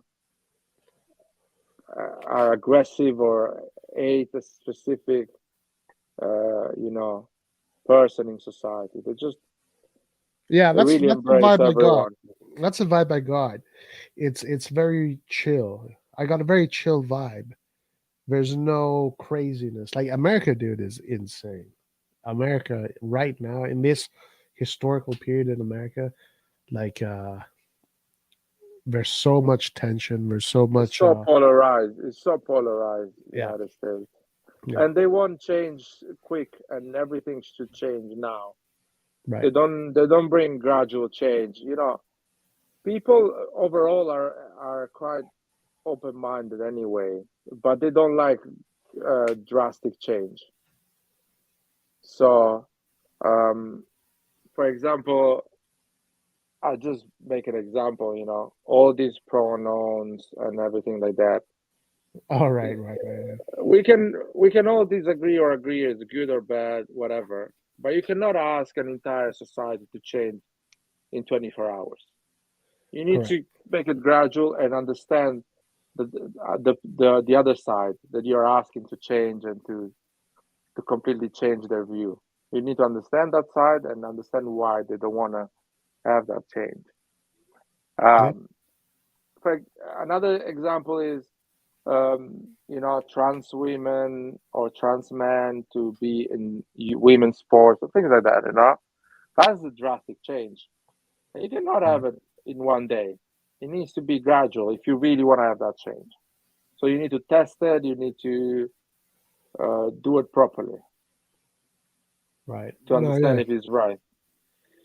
And those are things that are a bit weird to me because people confuse sometimes freedom with completely doing whatever you want, which is not that. Freedom is respecting the other people as well.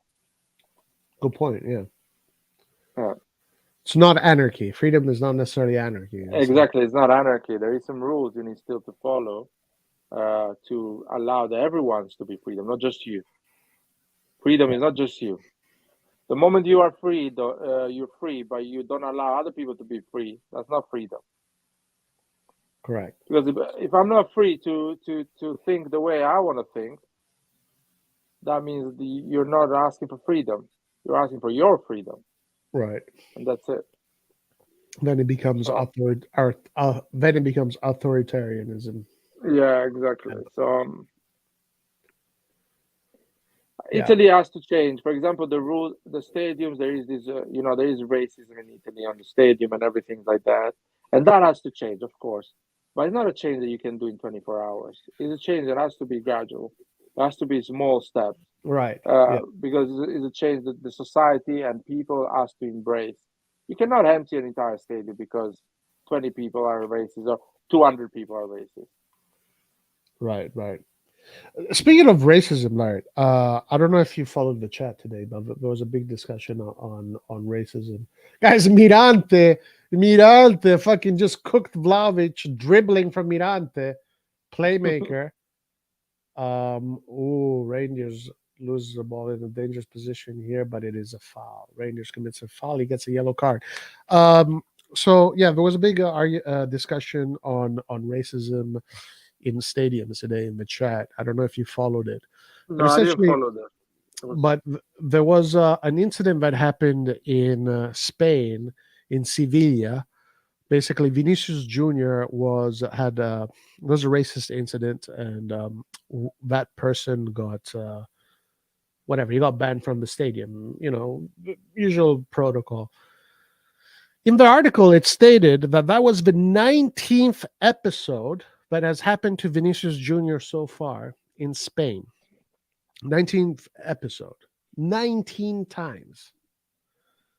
That is insane to me. Imagine if Leao had 19 episodes of racist episodes. 19.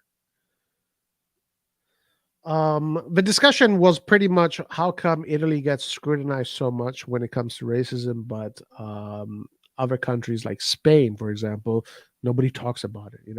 Like I found out today that Vinicius Junior has had 19 different episodes of racial abuse, but nobody talks about how Spain, the La Liga, and this and that. But when it happens in Italy, it becomes a huge spectacle, right? The whole it becomes a referendum on the country, on the people, on the league. But I've never seen anything like that. 19 times just on one player. So my question in the chat today was, how come Italy gets scrutinized more than other countries? How come like Spain doesn't get the same kind of scrutiny? How come like when it happens in Spain, it just gets pushed under the rug? Oh, fuck. What happened? Sorry, boy. Is it bad? It's double bad. Oh my Lord, Locatelli. That's the worst thing. It's not even the goal. Locatelli. No way. The motherfucker celebrates as well. Fuck me. The circle is complete. The circle is complete. Locatelli scored well, this was not a Euro goal, but he scored a banger against Juve when I think it was a final of the Super Cup, right? No, this is just a normal game, I think. It was a normal game. And now the circle is complete. The revenge is complete. He gets what to a score. luck. What a luck. Krunic, Just a lucky deflection. Let's see the goal. Krunic, motherfucker. Oof. Lucky deflection. But it is definitely a goal, guys. 1-0 for Juventus.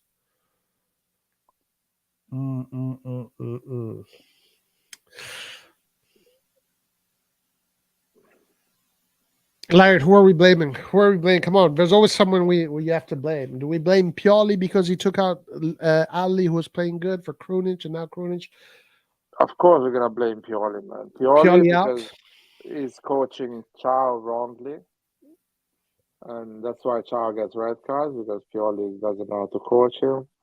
and because Pioli changed Adli from Krunic, and Krunic did the mess. And Calabria, of course.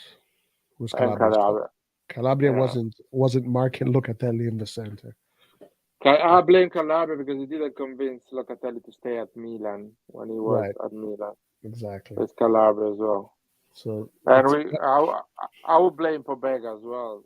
oh Why yeah. not? You know? Oh, that was totally Pobega. Totally Pobega today. Let's blame Pobega as well. Why not?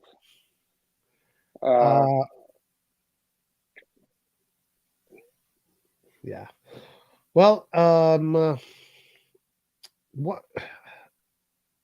what do you think? Do you think it's deserved? Do you think Juventus their lead is deserved? No, it's not deserved. It's not deserved. But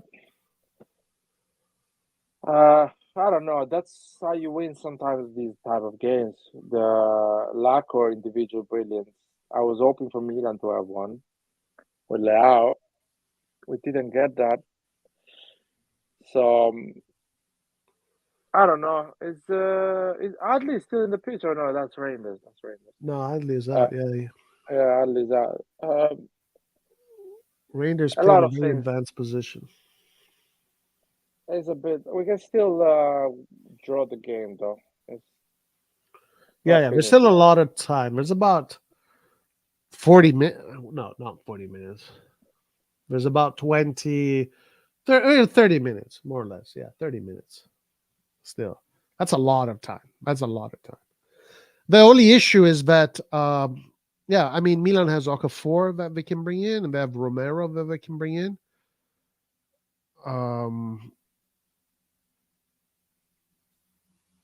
But I mean, at this point, if you're not right now, but at a certain point, if you're losing, what who cares how much you lose? Just go for it, I guess. Yeah, hopefully we'll go for it. At least I disagree with you. We should go for it through the end. Yeah, that's what I'm No, saying. yeah, Like not right now. Like don't go for it no, right now. Right now, just try so, keep it balanced. But around the oh 75th minute, just go for it. Hold on, yeah, hold on. Nice ball here from Rangers to Leao with a cross to Musa. Musa stops the ball a little bit high for him. But Juventus back in a defensive posture. Kalulu. Yeah, around the 75th minute, go gang ho. Just go for it. yeah.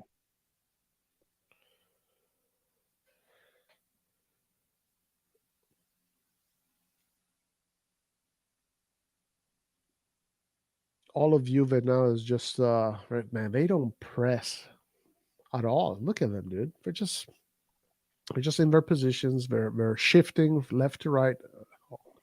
They don't press at all. It's crazy, man. Florenzi with a cross to Szczesny. Szczesny gets the ball. So now Juve is going to try and manage this result. And Milan has to try and find a way to get it back, to open up the game again. But in the pursuit of trying to get the goal again, of course, Milan is going to have to take risks. I say, fuck it. Take the risks. This game is not going to decide the Scudetto. Okay? The winner of this game does not mean that they're going to win the Scudetto. So just go for it. Yeah, I mean,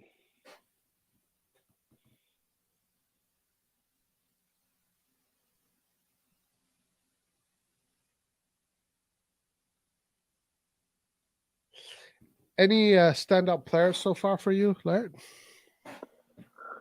Leao is our best player at the moment. Giroud is not playing bad. He's just isolated quite a lot this game, and I mean, Giroud is out now.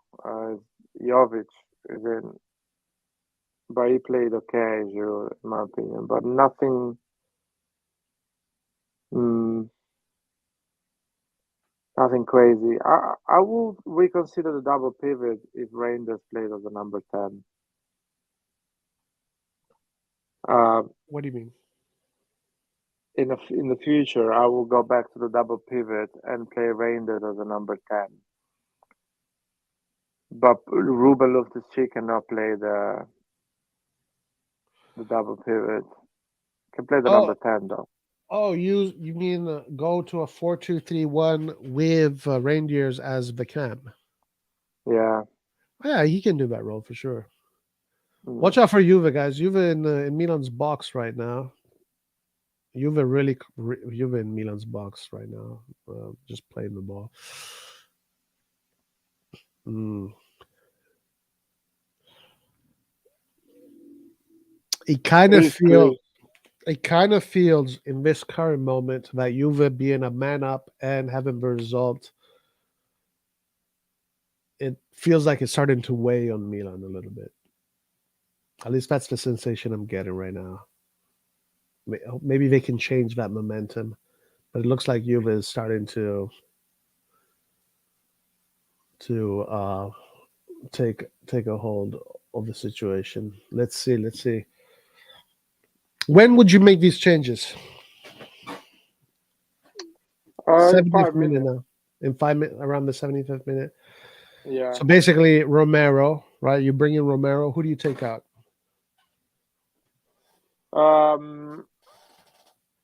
I'll take out Musa. So I'll put a guy that is more creative on the right wing, and I'll put Okafor instead of Pulisic. Sorry, Okafor instead of Reinders.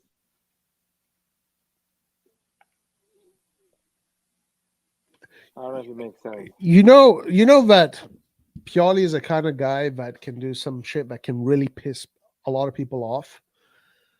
What do you think if Pioli takes out Leao and he puts in Romero for Leao, and he's thinking, well, let me save Leao for PSG?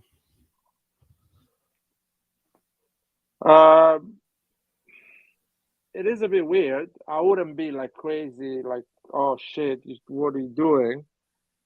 I wouldn't do it, but I'm not gonna be like make it a big deal. But yeah, it's a bit weird.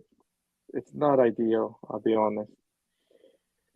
But yeah, you have to think on the long term. You have to think of the other 30 games you have to play in the future, injuries and things like that. So I don't blame him if Leao gets out on minute 85. You know what I mean? Right. Because he's done that before. Like he's taken out Yeah. Leao in games where we needed result, and people fucking hate on Pioli, man, when he does that. Well, let's see. 73rd minute. Opportunity for Milan right now. Come on, Leao. What the fuck? You know the problem about that decision of Pioli taking out Leao? Depends on what condition Leao is as well. If he's, it's not brilliant, is not sharp, and looks tired, and you can see he cannot give a lot, it makes sense to take him out. But today Leao looks in a good shape. He looks quite Yeah. He good looks like condition, so he can do the 90 minutes easily and be dangerous until the last minute. So I yeah. wouldn't take him off. By the way, guys, there is a change in shape here. Leao on the right, Yeah, Jovic on the left. So right now, Leao is playing as a striker, essentially a central right striker. Interesting solution here. Watch out for Juventus coming forward. Rabiot gets himself a corner. Now, I I think wonder if. Yeah, go ahead. I think he wants Leao more in close to the center, Yeah, it so looks he, like that's he what's can going. get more balls. He can get more balls because Yeah, what they're doing, they're putting two players on that side right. because they have an extra player. So why not? Yeah. I wonder if Allegri is going to use Chiesa. I wonder. I'm very curious to see that because Allegri is probably going to like hold on to this, but he doesn't have many defensive options. Watch out! Watch out here, guys! Watch out here! Uh,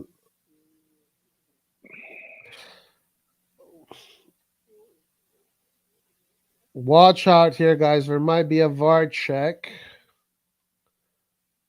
Let's see. No, it wasn't. That should not be a penalty. If that is a penalty, I'm not understanding anything about handballs anymore. Well, no, I don't think it was because it was it wasn't extended. The arm wasn't extended, and it just hit. Yeah, it wasn't a penalty. Good call from the ref. That was a good call from the ref. Yeah. Um, It's a boring game, man. It doesn't look like we want to win this game. Is it just me, or Laird, it's Juventus. That's what Juventus does, man. They kill games off. They make the games look boring, and it's literally their strategy is to kill their opponents off by doing this. No, it's not even a joke, dude. I'm not even joking, my man. I know, It's I know. it's literally They, what we do. they killed the vibe of the stadium. Even the fans are like, don't care Yeah, anymore. right. Even their own fans, dude. Their own fans. Have you ever? I don't know. Like, do you ever come across Juventus YouTube channels or fan No. channels? Dude, they fucking hate Juve, man. They hate it. Juventus fans are suffering, dude. There are all the channels that I always come across. They hate the way Juventus plays. They can't stand it. Watch out for Milan, though. Good moment for Milan, but no can do. Calabria with a bad cross. Okay, Chiesa is coming in, and Huijsen is also coming in. So a youngster coming in.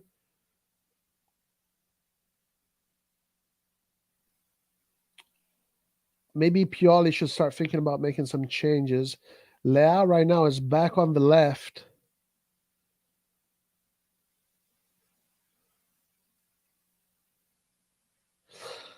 This Cambiaso I really like. I gotta say, I really like Cambiaso from Juve, man. Like this guy kind of came out of nowhere. I really like how he plays. Milan fans are already blaming Krunic for everything. Like we do is it's going to score everything. Like we do isn't score at all in the first half. What do you mean there, Chris? Watch out for Juve. Woo!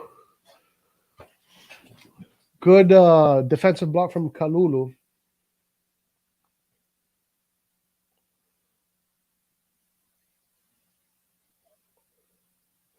So this kid Hulzen from Juve, I don't know who he is. I'm not sure what position he plays. Let's see.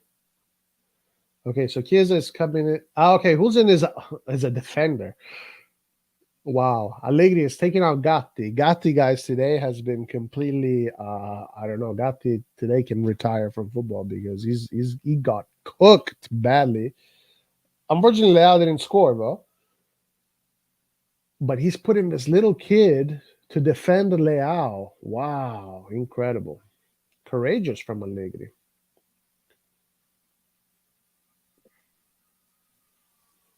Very courageous from Allegri. This could backfire quite a lot. Let's see. So Romero is coming in instead of Calabria. Romero and Kjaer coming in. Okay, so Kjaer. Oh, Oh, Rainbow. okay.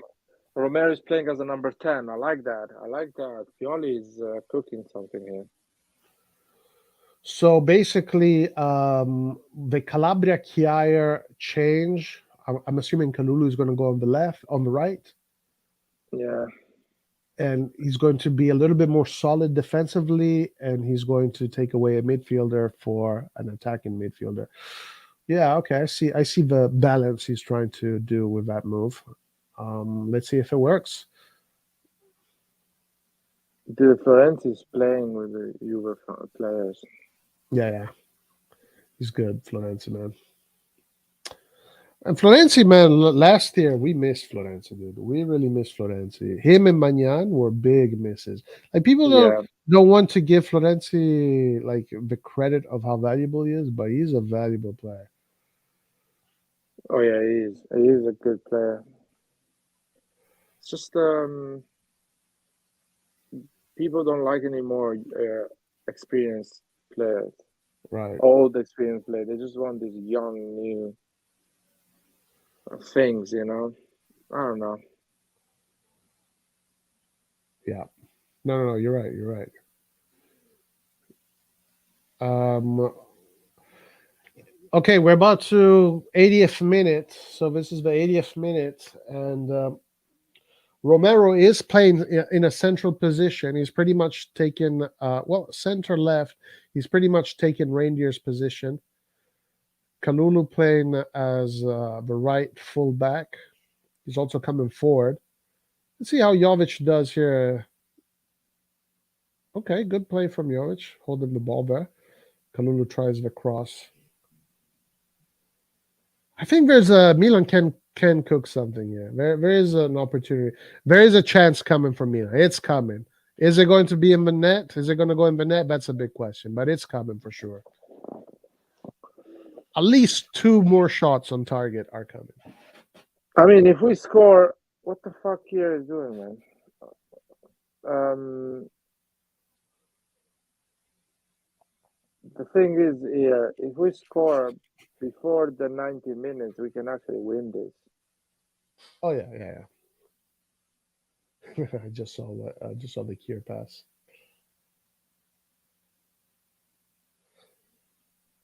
So pretty much Kalulu is going to play as an offensive player. Florenzi, now everybody's up.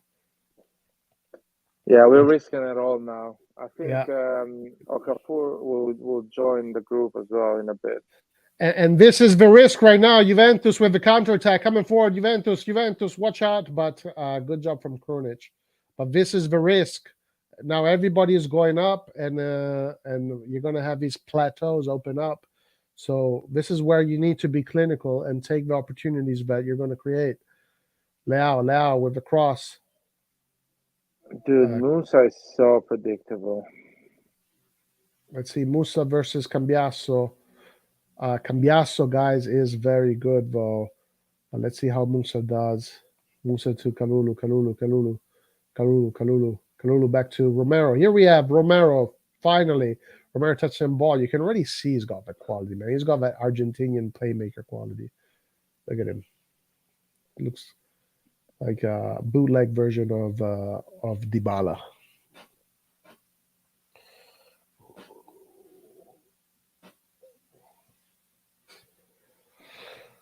Corner kick for AC Milan. That's a good chance. Let's score now, so we can fucking win this.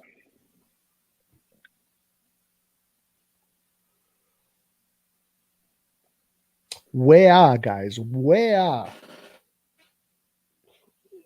I have discovered this year, after a few decades, that George Weah was a Juventino. Did you know this, Larry? And Pellegatti knew this, Larry. He's not saying this because his son plays with Juve. Because I heard Pellegatti talk about it, and Pellegatti showed an old interview where this was known. It was a known thing that George Weah was a Juventino. Did you know this, Larry? Why? I don't know why. Is it because Platini? Yeah, probably.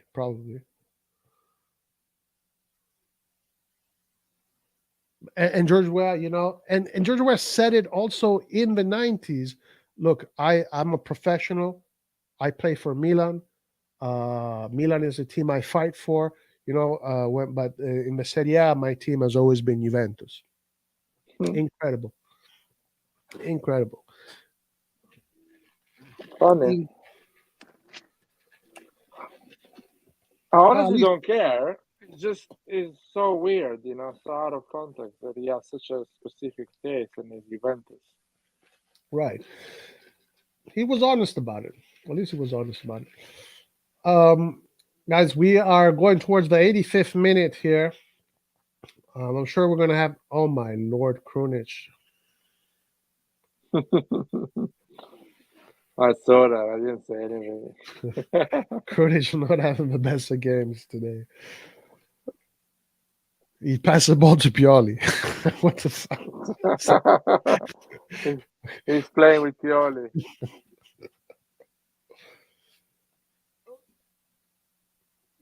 I think Romero can do something here. He's in those between the lines. If he can get the ball, I'm surprised we haven't seen Okafor. Like, I know Okafor was in an accident, but as far as I know, oh my lord, that was some bad tackle. Watch out for Juve coming forward. what happened to Okafor? He had like a car accident. Yeah, but as far as I know, he just got injured on his eyebrow, so it shouldn't impede him from playing football. It's just a watch out, watch out, watch out, watch out for Milan. Ooh, shot from Juventus. Birante with an exceptional save. It is corner kick, but Juventus here was about to bury this game. Good save from Mirante. Very good save from Mirante. Dude, Vlau is not even scoring to Miranda. That's a bad period.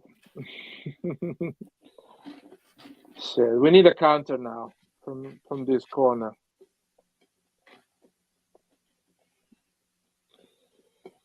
Yeah, let's see. Let's see. Give Mirante his flowers. Yep. By the way, this Rabiot. team, can I Yeah. say something, Roy? Yeah. This team, without Mike Magnan for 7 months, will be fourth or fifth in the league.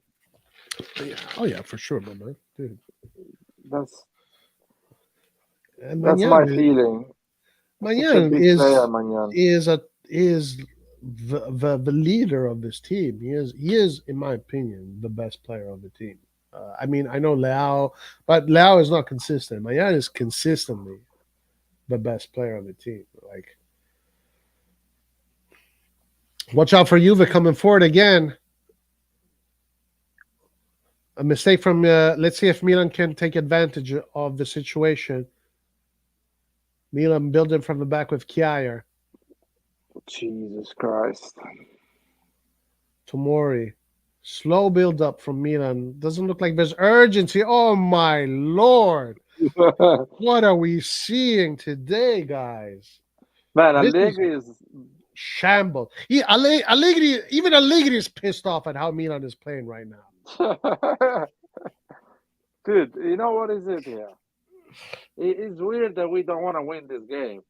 That we kind of have it's missing that type of aggressiveness they used to have. The group is not that it's not unified to fight and try to get that win. It's a bit weird. It's untangible. You cannot explain it. It's hard. Yeah. No, I know what you mean. Oh lord. Who's this guy? Bremer? Bremer just cooked Leao. Nice. Musa. Tomori. Tomori to Romero. Romero. Musa to Leao. Come on, Leao. Dude, we always give the ball to Leao, hoping that Oh he will my save us. lord, there's no ideas, my man, dude. I mean, at a certain point, like, yeah, exactly. I was about to say the exact same. At a certain point, you know what Milan is going to do. They're just I going to feel give the like ball to Leao, and Leao's going to go down the line and cross it in. it's like one of those kids playing FIFA that has his fastest player on the left and passes the ball always to that player. Yep. It's the same thing, man. The same thing. Anyway, It's way too Leao dependent. Way too Leao dependent. No, Tomori is not injured. Tomori had not. Sorry, Manyan is not injured. He had the red card. Remember, he had a red card. what happened? What happened to Allegri, man? Allegri went completely nuts.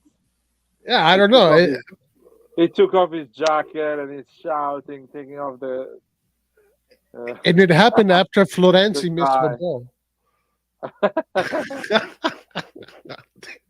Yo, we're getting a strip tease from Allegri on the sideline today, guys. This is Oh insane. Jesus! His team is winning. He's getting naked. He's pissed off like an animal, guys. Allegri is pissed off. I have no idea why. Who is he angry at?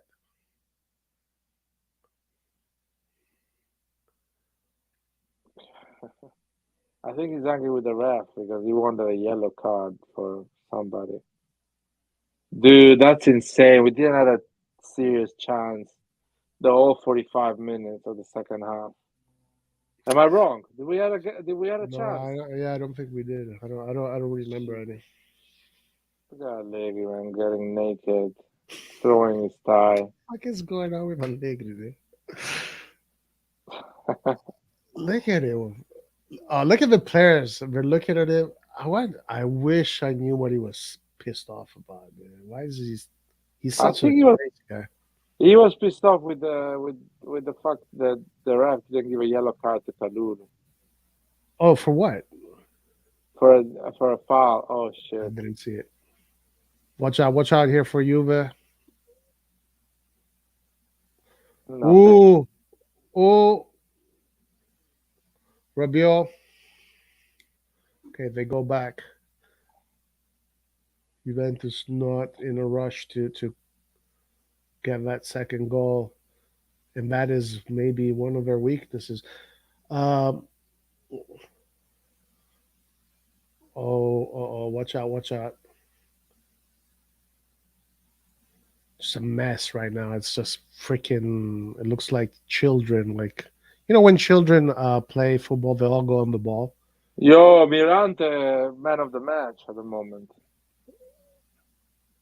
Oh, nice save! Oh my lord, Mirante keeps us in, guys. What is going on here? Give this man a raise. Give this man Leao's contract. That was insane. That was a great. Double That's what save. that's what happened when you train with Mike Magnan, man. You Right. raise your standards. Yeah. You don't want to look bad in front of him during the training. That's how you That improve. that definitely gives puts points on his reputation, on his at least on the game today. 6 minutes of a stoppage time. We are already about two have gone, so we have around four remaining. Ah, fuck, it's so frustrating because we're not even trying, or at Second, least. yeah, And it looks like we don't have players from the bench to kind of. To be fair, one man down. Cannot blame the bench players. Or no, but we need we one really man down. like honestly, like I was looking at the benches. I mean, offensively, there's not much coming from the bench. There's not much. I'm more upset about the spirit. It looks like the spirit of the team is a bit like not. There's no cohesiveness. If that is a word, by the way. Yeah, no, it makes sense. Yeah.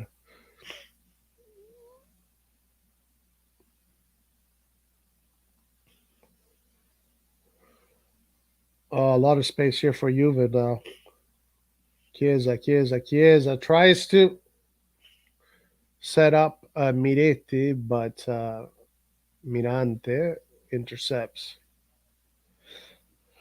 So the game is not finished, but if the result stays this way, so now Milan, and that means that Inter now takes the first place, and they stay first. Let's check the study up. Oh yeah, yeah. Because Inter won. You told me already. Fuck. It's Sunday.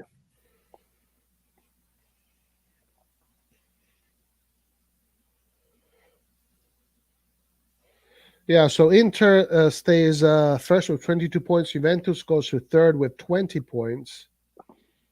Tomorrow, Fiorentina plays. If tomorrow Fiorentina wins, they go up to 20 points too. Fiorentina is doing well this season. Yeah, they are. Um.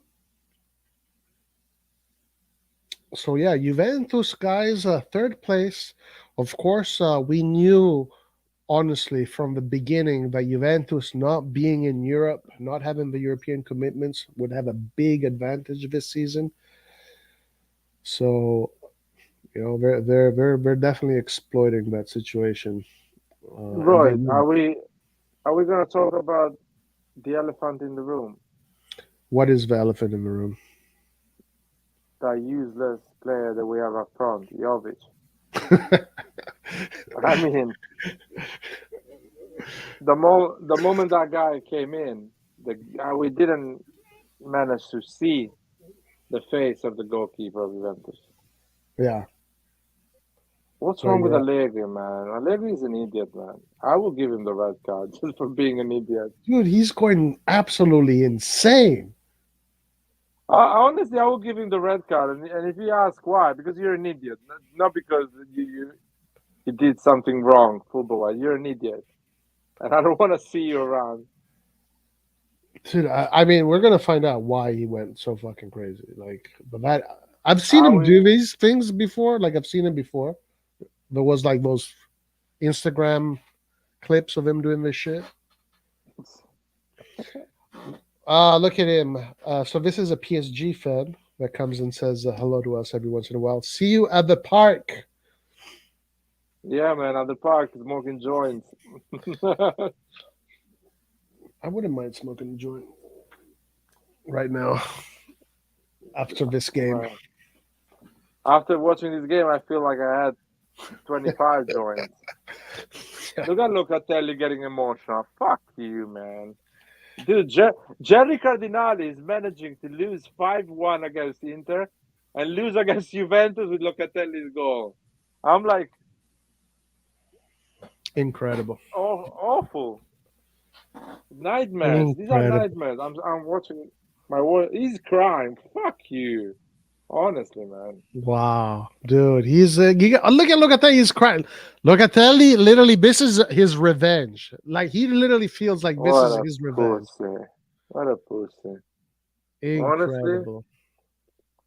Honestly, goodness me, man.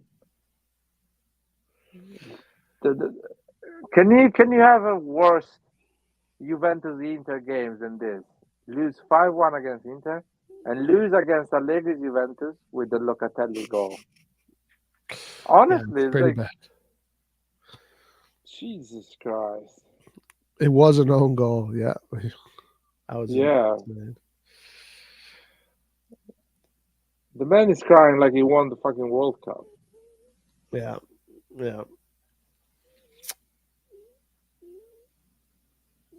They don't look happy. Yeah, the Milan players. They don't look happy. Yeah, shit. I mean, I was hoping for a point, to be honest, but that red card kind of changed everything. I did not expect. I expected maybe a tie. I thought there's always a possibility you can lose against Juve. Yeah, like that's like you can't count that out. But for some reason, I thought that today probably wasn't going to be that day. To be fair, Juventus last time they won against us was like almost 3 years ago. So they had to, statistically speaking, they had to win once. Yeah. That's right. Because we beat them like what 4 times in a row, 5 times or something like that. We beat them 5 times. We got a point. They never beat us. So the first year Pioli manages us the full year. They win against us 2-1 or something like that. And from there, they never win. They lost 3-0. They draw 1-1, lost 2-0, something like that, 2 or 1-0. But they never beat us in the last 3 years. Yeah, listen, today's game definitely conditioned by Chow. I think Chow today definitely dropped the ball. Very, he should have done much better. Of course, we can say the referee was harsh, but Chow got cooked there. Let's be honest here. He definitely got cooked. And you know what, Laird? Against Genoa, the decision went our way, and it shouldn't have gone our way. Okay? Yeah. And today, this decision, which was kind of 50-50, it didn't go our way. All right, let's see what people are saying in chat. If you guys come with your agenda and say we aren't a good team for losing against Inter and Juve, I'm done. What do you Who mean by says that? that? He's already defending the team without none of us accusing Lurk is a Furlani Moncada apologist. it. Wiz Contra Gio says Jerry got 70 million for a gambling addict. Yeah. Where's the jewel, the golden child tonality? Man, Lurk, don't be a sore loser, brah. Don't be a sore loser. We lost today, and we lost. Let's just stop trying to drum up nonsense, please.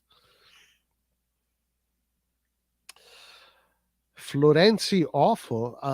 Was he awful? I don't think Florenzi was awful. But towards the end, was making some mistakes, but awful is big, big word. I think no one was exceptional today for Milan. Apart, I think Leao was in a good shape, but being 10 versus 11 didn't help Leao. The rest of the team was pretty okay, average, I would say, normal. Nothing exceptional. Yeah, awful is a little bit too big a word. Yeah, In my no opinion. one really was. It's opinions. So, yeah. No one was really awful today. That's the thing. Just an average performance, an okay performance. Yeah, one thing that needs to be said is that just Milan is way too Leao dependent. It's like it's coming to the point where we don't even have a strategy anymore. The strategy is get the ball to Leao and just wait for him to do something. That can't be good for the long run. That cannot be good for the long run. It cannot be good for the long run. Like it needs to be more than just Leao.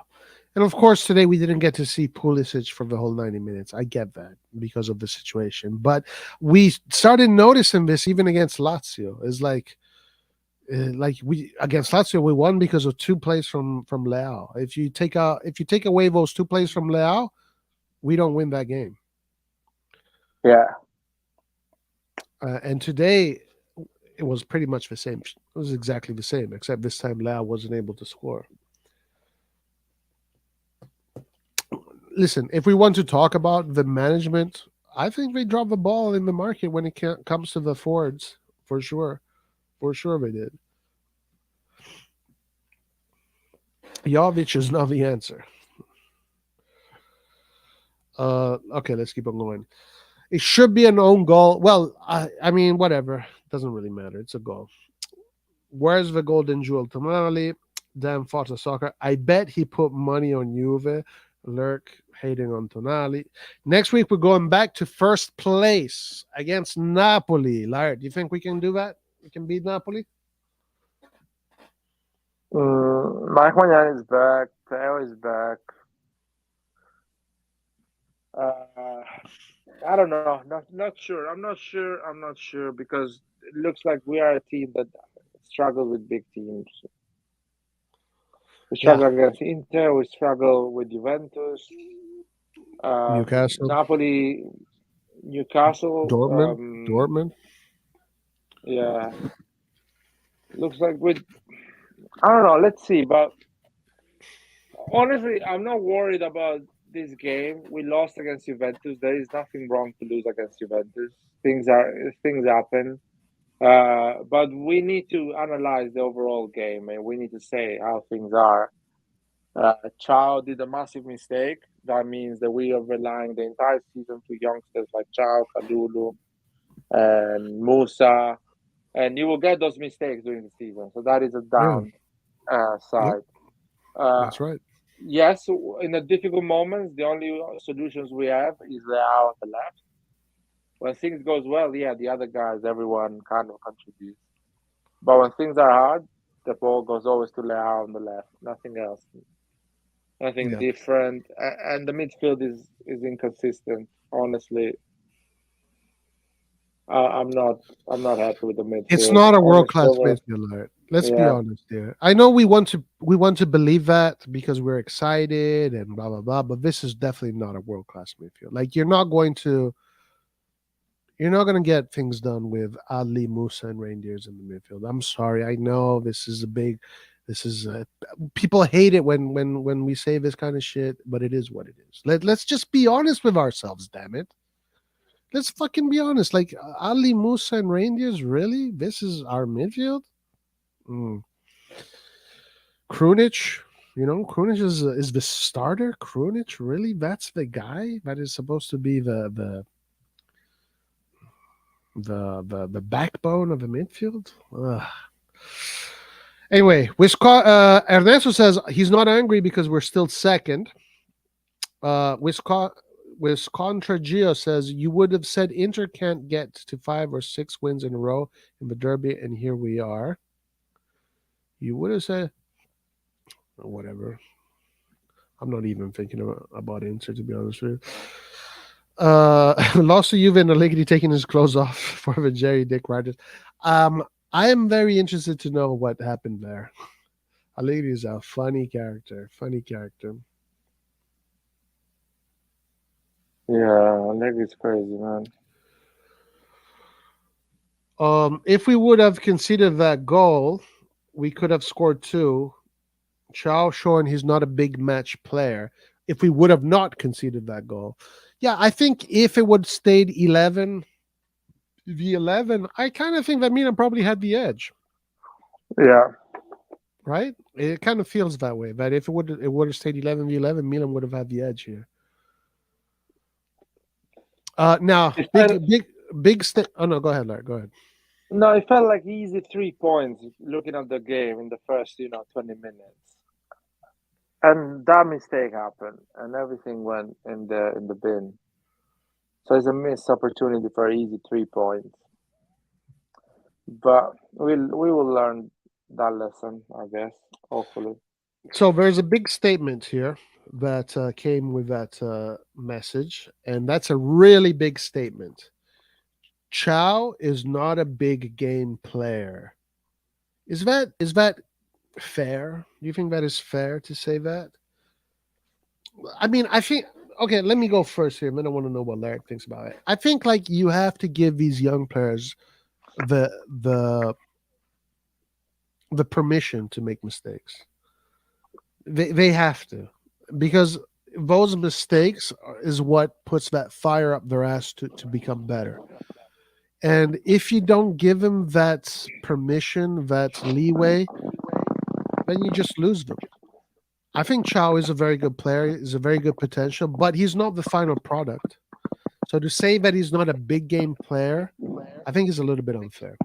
That's my opinion. Larry, how do you look at that situation? Yeah. The young players, especially Chow, has great physical ability. He's a big, tall guy. He has decent pace for a defender, good feet, good, vision. So he has a lot of ability. So you need to give him time to grow and become the player he is going to be. And they will make mistakes. That's the thing.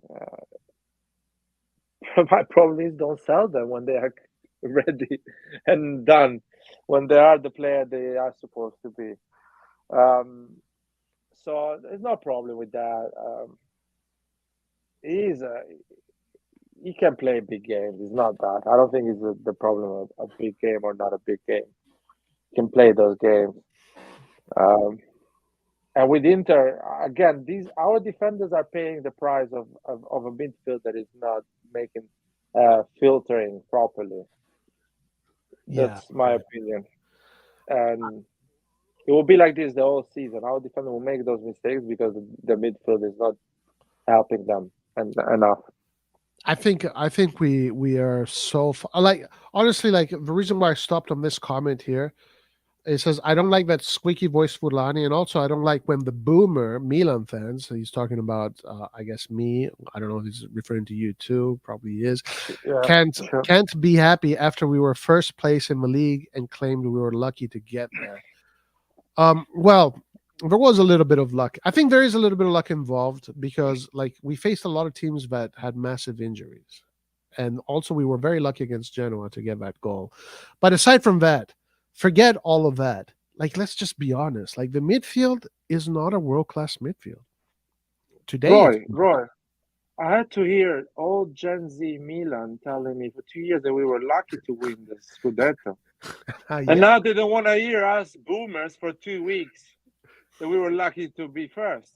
So I have to hear people like him the fucking entire year that we got lucky winning that Scudetto. But I am not allowed to actually say that we got lucky. We got a lot of points thanks to individual brilliance or good calls from the referees and things like that. I'm not allowed to say that. Yeah. But people told me for a fucking entire year that we got lucky winning that Scudetto. Yeah, dude, I know. Now listen, I don't want to just put it on luck. How the Like, fuck this guy that wrote this comment, how the fuck he looks at himself in the mirror, man? oh, Lurk. How the Lurk, fuck he you does pissed that? off Kratos, Lurk. You did a I big don't know, mistake. man. I don't know why you cannot be happy. Dude, I had to deal with the entire fan base that was upset we were winning with Selemakers and Messias. For an entire 2 years, I had to deal with that fan base. They were upset because Diaz was playing and we were winning. And now I'm not allowed. I should be happy. I'm forced. That's You have a good the point. reason. I didn't force anyone to be happy, man. I didn't say, oh, why you guys are upset. I just was asking people to appreciate people that were playing for Milan. I didn't ask people to be happy. Now people force me. They want me to be happy for a team that, in my opinion, is not exciting. It's not an exciting team. He's a good team. He's a solid team. I said this summer, he's a team that has chance to finish top 4. It's not an exciting team. It's not improved because the team we had a year ago was a team to finish top 4, even to challenge the Scudetto if Mike Magnan doesn't get injured. So the team we had a year ago can challenge for this year's Scudetto with Mike Magnan not injured. So that's my opinion. People don't want the get upset for this opinion, and that is your problem. We're just boomers, Laird. We're Boomers. useless. We're useless boomers. Tyrone says Kier was really bad. Why didn't he sub Okafor in? Roy, opinion about Luca? Okay, let's spend a few words on Luca. So my opinion, Luca, is like I like what I see from the ball. I'm seeing that classic Argentinian, like South American playmaker. I also you have Italian players that look like that too, like that. So I think he's a player that has a lot of potential.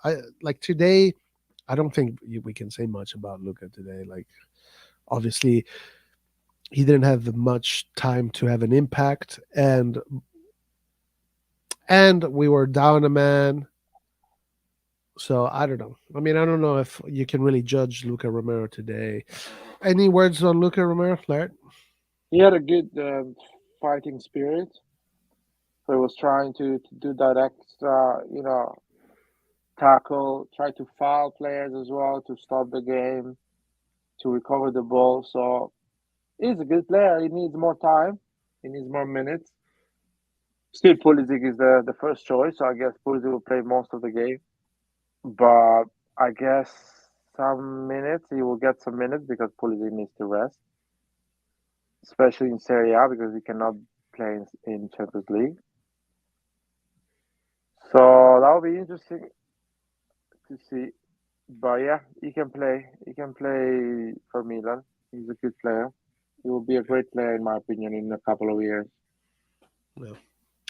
Nonso says Tomori Red, Mike Red, Teo suspended now. Cha Red. This indiscipline needs to stop. Yeah, a lot of indiscipline right now for sure. Lairds, Mirante, 4 world-class saves. Any opinions on Mirante today? He had a great game, actually, and he was quite relaxed and confident. He felt like he didn't feel any, pressure, or he was not scared. So he's a good third goalkeeper. Yeah, He showed us today he's a good third goalkeeper. Yeah, and the goal was definitely not his fault. Like No, zero responsibility on that goal. Zero responsibility. Like that was a deflection. He couldn't do anything about it. I want to add something on set pieces and corners. I never felt scared with him in the Yep. box. You know what I mean? So that's a good performance. Great saves as well. The game could have gone 2-0 or conceded a second one, but it was good. It was good. Yeah, yeah. No stains on Mirante's performance tonight. I think it was a really good performance too. In the end, he had crazy good. He did have some work. He had world class saves against Vlahovic. The one on the floor, that was a world class save. So hey, credit where credit is due. I've seen 7 losses to Juve in a row. I think I'll digest this loss. Yeah, you know what? I don't feel like this loss is that bad because listen, you're not going to win every single game. We are in a good position, and it's so early in the league, and we don't have a situation where there's one team that is just destroying everybody and like last year, there was Napoli was giving us pressure. It's like, oh fuck, we need to stay with Napoli. All teams were feeling that. This year, we're not. Nobody's feeling that. So it's like a smooth marathon. Everybody is running. The marathon is going forward. Everybody's running forward. It's still too early to for the final rush. I don't think this loss is going to affect many things in the end. I don't. I think this loss did this. It's a good win for Juve. It's not necessarily a terrible loss for Milan. You know, like, do you agree with that or no? Yeah, I completely agree with that. And I've been saying this so many times. Forget about the result. 1-0, you can lose 1-0 against everyone. When we talk about more like the performance overall. So the issues we saw today. If you lose this game against Juventus, but you create a lot of chances from the right, from the left, you're always dangerous. I'll be fine. I'll be like, fucking, we were really unlucky. There was a chance. Chow, red card, whatever. But today, after the red card, we didn't see a reaction. That worries because when you don't see a reaction, you can have that on another game as well. That's a pattern. We didn't see a reaction against Inter. We consider 5. We consider 1. We consider 5 after that. So Yeah. is this a team that when it's losing 1-0 is able to give you a reaction to find solutions and change the game? I don't know yet because I haven't seen that. Yeah, Is we this a still team that reacts on difficult moments good properly? point there. That's a really good point. We still, I mean, of course, we haven't seen that yet. Milan from adversity coming out, on the winning side. From this Milan, we still have to see that. That's a good point. Second thing, people saying the bench is better. Magnan and Te are missing. You don't win this game. I don't think it's correlated, but it shows you that still the bench is not amazing, or at least I didn't see anything amazing from Musa and Adli and Reinders in the midfield. Yeah. And I didn't see anything amazing from who came from the bench as well. So Yeah, I agree. I'm not really buying this notion that the bench is better. Now, first of all, I want to reiterate this because I've said it a million times. I don't want to be repetitive. Being better than last year's bench doesn't take much. Last year's bench was really bad. Like they didn't produce anything. So just if you produce one thing, you're already the same or better. So I don't think that the bench, like today, the bench didn't really give me much like confidence. I wasn't when I was looking at the benches. I wasn't thinking, "Oh, dude, we're gonna at the 70th minute we're gonna kill him." I wasn't getting that vibe at all. I mean, Jovic completely ghost this game. Jovic is doing what Origi was doing. Actually, Origi was running. I feel like Origi was more scrappy and more kind of a Work rate. trying. You know what I mean? Yeah, better work rate. Yeah, Jovic is inexistent. I didn't even realize he was playing at one point. I was like, oh shit, I forgot Jovic is in the pitch. He does give you this ghost vibe, right? Even in other games, like he played 90 minutes in another game, like you wouldn't even know. He's really far from match fitness or just having any kind of impact on a game. He's really far from that. Yeah, yeah. Well, Lurk says, I'm not angry about the loss. I'm just tired of the Milan fans that are never neutral. When we lose, it's Pioli's fault, and when we win, it's Pioli's fault. That's it. All right. It's all good, my man. It's all good. The question is, will Chow play against PSG? Okay, so two things here. Uh, Krunic was passing the ball to Pioli. That's funny. So ain't nobody is going to address 22 yellow cards and 3 red cards in 9 matches. Okay, Oh, yeah, that's an issue. That's a big issue. that's insane. That's a great call, by the way. 22 yellow cards is crazy. That is basically what I say when the midfield is not good enough. Yeah, 22 yellow that's cards. the evidence right there. That is the evidence right there. Right. The only way for you to stop the game is to get a yellow card, to do a foul. We do a lot of fouls because we're not good at recovering the ball. That is crazy, by the way. 22 yellow cards and 3 reds in 9 matches. That I sounds don't a think I've lot. ever seen anything like that, dude. I don't think I've ever seen anything like that. It sounds really bad. Am I wrong? It is bad. There's no doubt about it. It's bad. Right now, things are a little bit covered by the fact that Milan is first or was first or second. But like if they can't go along this rhythm with those kind of stats, I don't think it can last that long. This rhythm won't last long. That says a lot. The fact that we have so many yellow cards, so many red cards in only 9 matches, that's insane. Like I don't know if these numbers are normal or not. Honestly, I don't know. But to me, it kind of looks insane. That's a bit weird. Yeah, it's too many. To be fair, it's an average of 2. No, not 2. It's an average of almost 3. 2.5 a game. And the 3 red cards also, yeah. Oh yeah, so if you count the 3 red cards, it's almost. It's almost 3. It's almost 3. Okay. It's almost 3. Yeah. And they're having 4 already. 5. That says a That's lot. 5. 5? No, 4 yellows. Or 5. I think it's 5. Then you get disqualified on the 5th. I think. I think you're right. So they're having 5 in 8 matches. That's crazy. Yeah. Yeah. The question is, will Chow play against PSG? Lart, who would you play in the defense against PSG? Theo is back. Magnan is playing.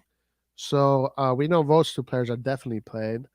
Tomori is probably playing. Who would you play? Would you play Kjaer, Kalulu, or Chow? What would you do? Okay.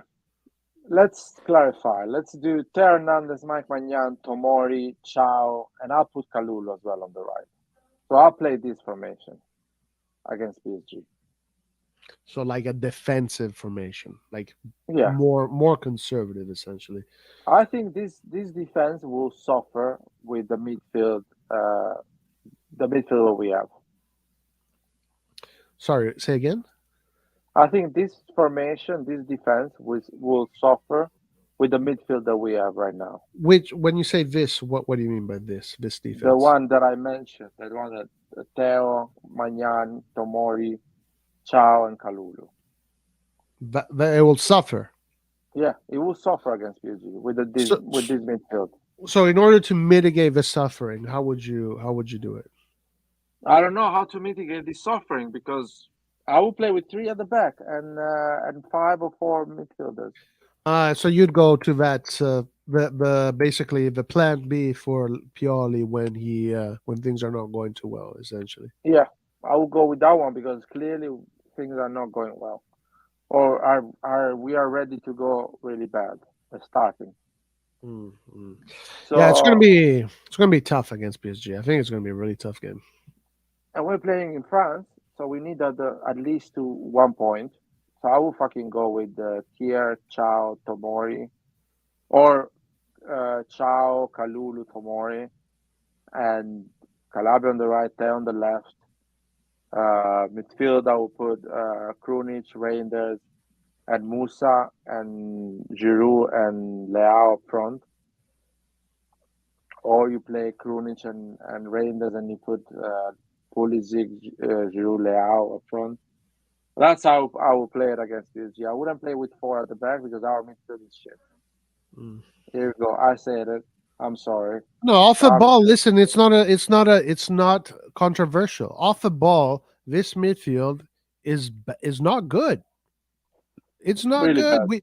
We saw that we could see this from the beginning. Even the people that are super pro Jerry, super pro Furlani, whatever they did, even they say it that hey, there's important pieces missing in this midfield when it comes to off the ball situations. Ernesto 88 Ed says, let's be serious. We played against Juventus without Magnan, Theo Loftus, Benacer, Chukwueze.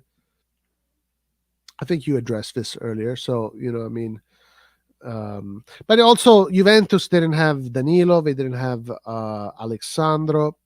Chiesa and Vlahovic are coming off, not being so fit. I don't know. I don't know if that's an excuse. I don't know. Because I think if it stayed 11 and B11, we could have probably snuck the victory. I don't know. After Napoli, Milan will have played 5 of the top 6 opponents and the 7 sisters, besides ourselves. Yeah, maybe. I mean,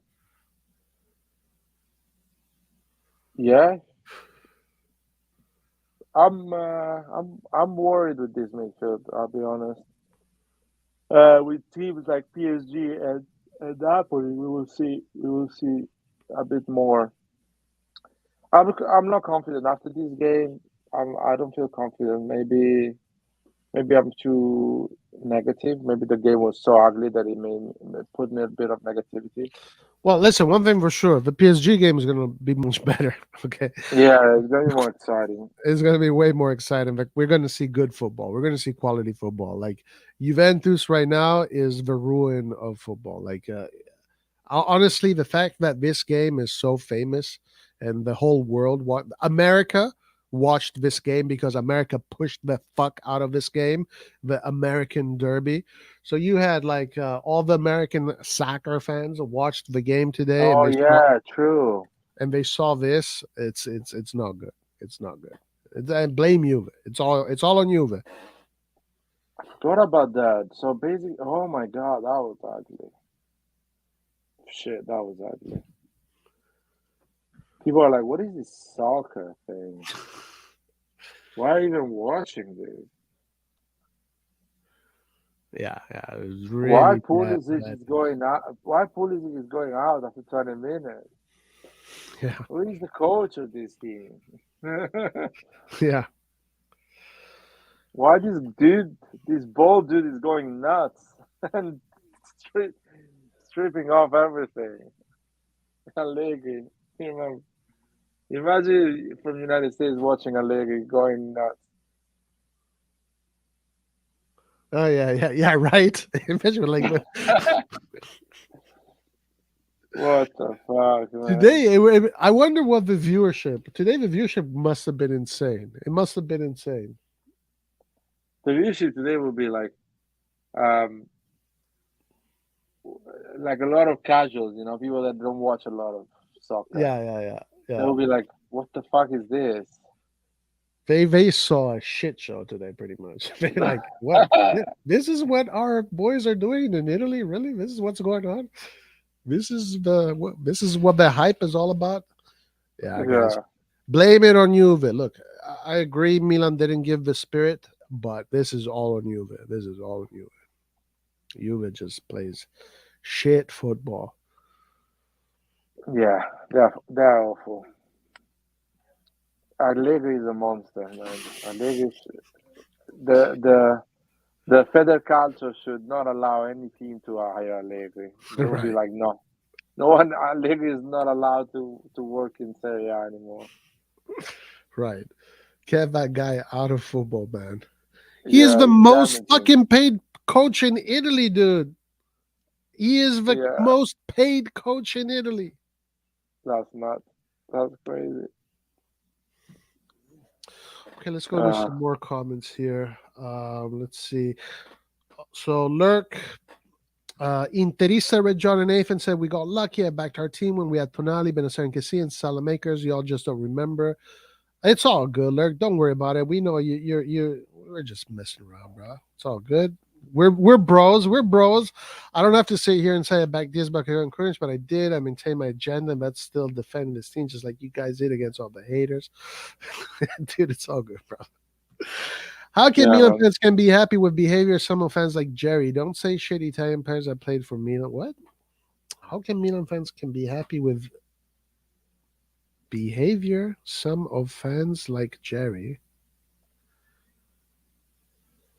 Oh, probably the way we behave against Jerry. I don't know. I honestly don't understand what you said there, dude. I really don't. I'm Yeah, sorry. if anyone, yeah, We need a translator here. yeah. This team without Tomori playing this GD would be 4 or maybe 5th right now. Without Tomori, really? You think Tomori is that effective? I mean, with some key players, yeah, we will get less points, like every other team, I guess.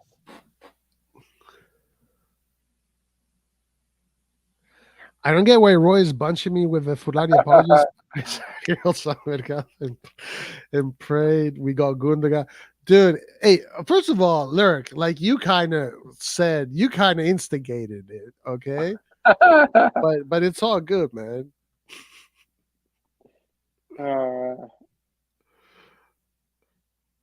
Tell Mike, hopefully RLC back for PSG and Napoli. Think it'll make any difference? Is he Ruben gonna be back for Napoli? I don't think so, man. I don't think he's gonna be ready. Well, so yesterday on the Gazzetta, it said that there were 5 days remaining until he would start training with the group again. That's the schedule he's on. So he's definitely not going to be match fit. I don't know if they're going to choose him to be a starter, but against Napoli, he should be at least on the list. He should be on the list. Yeah, in the bench probably, but still, I wouldn't risk it, to be honest. Yeah, because right after Napoli, we have Udinese, and we know that Udinese seems to be a team that we always struggle against. But right after Udinese, we have PSG again. We have Crazy. PSG again. Yeah. Yeah. Well, I think, look, there's one thing for sure, Ollie. Theo and Magnan are difference makers, and that is for sure. You know, we cannot deny that. But at the same time, Mirante today was pretty solid. You know, he didn't really do anything wrong. Krunic responsible for that goal. Would you say Krunic is responsible for that goal, right? What do you think? Well, it's a fact that he influences the direction of the ball, but I don't know how much can you blame him for that decision. It's kind of a instinctive, you know, to try and react to the shot. So it's not responsible. It is his fault for sure, but not like he really wants to do that. I don't know. It's all good, Lurk. It's all good. It's all good. Don't worry about it. Dude, we listen. The way you're trying to defend yourself, you convinced me already, man. You really are what he's saying. I'm not against you. I agree with Roy. It's happening. We can't win every match. I agree with Roy. It's happening. We can't win every match. We're definitely not going to win every match. There's no way. Absolutely no way. And that's normal. That's normal. The player at fault for the goal was Reindeers. He was out of position. Out of position? Was he playing at that point? Yeah, I think so. Well, Locatelli was completely free in that moment when he took the shot. I don't know. Like, I wasn't really looking. You know, honestly, like, It I would don't know if happen in one moment of the game that one player will be free. It's not like yeah. I think that goal was a little bit casual. Let's be honest here. yeah, Like it was a little bit casual. Yeah. casual. It was lucky. It was a bad deflection, unlucky deflection. It's not like they really carved us, and went through us. It was like, okay, there was an opening, took the shot, bounced off of Krunic, and happened to go and goal. Next game is PSG. Calabria has to stop the best Mbappe. Like, that's a great argument right there. Mbappe versus Calabria. How do you see this duel playing out? I don't know if it's a 1v1, Calabria will suffer a lot, man. Every player in the planet put on a 1v1 against Mbappe will suffer a lot. Say again. Sorry, I didn't hear that. Every player in the planet will suffer a lot against Mbappe on a 1v1. Yeah. So we should not allow Mbappe to be on a 1v1 against Calabria. We should make sure during the game we are so good defensively, so solid as a midfield and everything, that we allow Mbappe to go on a 1v1 against Calabria just a few times. Yeah, no, I think we spoke about this, and I think we all agreed against Mbappe. It's the collective. It has to be a collective defensive effort. It can't just be a 1v1. You can't just stick Calabria on Mbappe and hope and just give a responsibility to him. It has to be a collective effort against Mbappe. I mean, do you remember against Man United? Cristiano Ronaldo was on a 1v1 against Oddo. But Gattuso was always there, man, helping Right. Oddo. Yeah. And That's Cristiano right. Ronaldo was ineffective. At that time, Cristiano Ronaldo was the best left wing in the planet. Yeah. Two players were on him. Yeah. It was a Yeah, two collective effort. It players. was a yeah. It's to be like this. Yeah, I think so. Whoever it's going to be, either Musa or Loftus Cheek. Whoever is going to be. Oh well, no, it's going to be Musa. If what Gazzetta is saying is true, which is he still has 5 days of recovery, so then it's going to be probably Musa and Musa and Calabria against Mbappe. Oh Lord! All right, Musa and Calabria, or Adli as well has to be there sometimes, or Krunic, depending who's Jesus. playing. But anyway, luckily PSG right now is not like a they're going to be tough no matter what. They have amazing quality up front. Nobody is denying that, and they probably can hold the ball really well.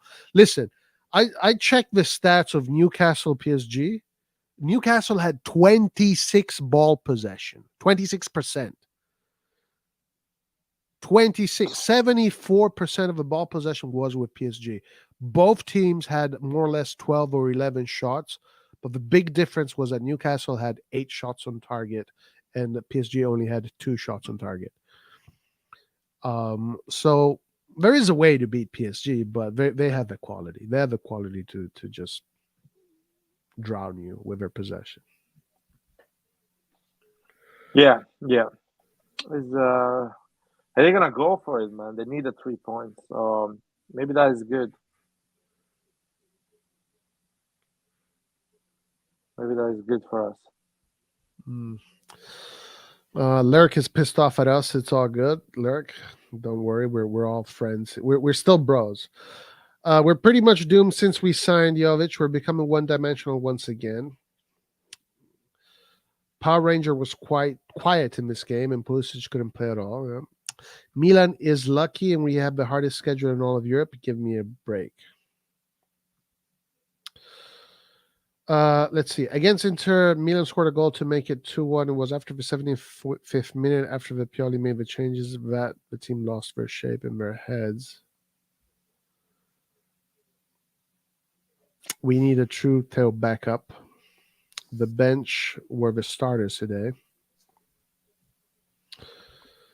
Roy, can you hear me? Yeah. Okay. Yeah. Well, the tail backup was something I really wanted last summer, but Roxy says we're much higher than I was expecting, but the real season starts now, and this is the make or break it. I don't know that this kind of midfield can hold us in a position for a title. Yeah, this is the second quarter. Second quarter already started off pretty bad, but then we have Napoli, we have Udinese. I think we have Fiorentina coming up. Also, we have some tough games. Oh, but Lard, if Fiorentina wins tomorrow, I think I told you, like they're going to be same points with Juve. They're going to be having a good season. Yeah, I mean, let me check a bit. Serie A. How does it look? 1 second. Oh shit! Look at this. Well, you know how hard I got the tickets for Milan against Juve, and the flight got canceled. Yeah, you said you're going to go right to the same, but your flight got canceled. That sucks. Well, they knew Allegri was the coach, so they just canceled the whole flight, man. Ajax is in the relegation zone. Damn. Yeah, Ajax is doing really bad. Shit. I was The only- talking with the season ticket holder Yeah. of Ajax in Portugal. They are so upset, man. It's really bad, the situation there. Imagine if we get relegated. That'd be insane. No, it cannot happen. It's just crazy. I'm sure they won't. But they're close, yeah. Roy, if Calabria going to play how he played today, I think he can handle Mbappe. We have Parisien, PSG fan here. Hello guys, mi dispiace per voi contro la Juve. Benvenuti mercoledì per una bella partita. Viva Milan! Oh, classy. I like that. Is he from Switzerland? The It looks like it. Parisien, Yeah. Swiss, right? Swiss Parisian. I appreciate the words, my man. That's a classy. Yeah, great message. It's not how we usually talk to each other in the Serie.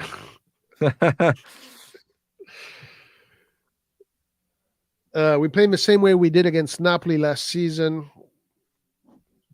Maybe we'll see. We will see. All right, Laird. So what else? Anything else? No, I just want to say that we need to go back that 3 at the back in this difficult. This You're is a convinced difficult about moment. that, huh? Yeah. You're convinced about that solution. Yeah, we are entering in a difficult moment of our season. People are not realizing that, but we play every 3 games, every 3 days. We are playing difficult games. We're not solid. We make a lot of mistakes. We get a lot of yellow cards, red cards. So we need to go back to the 3 at the back.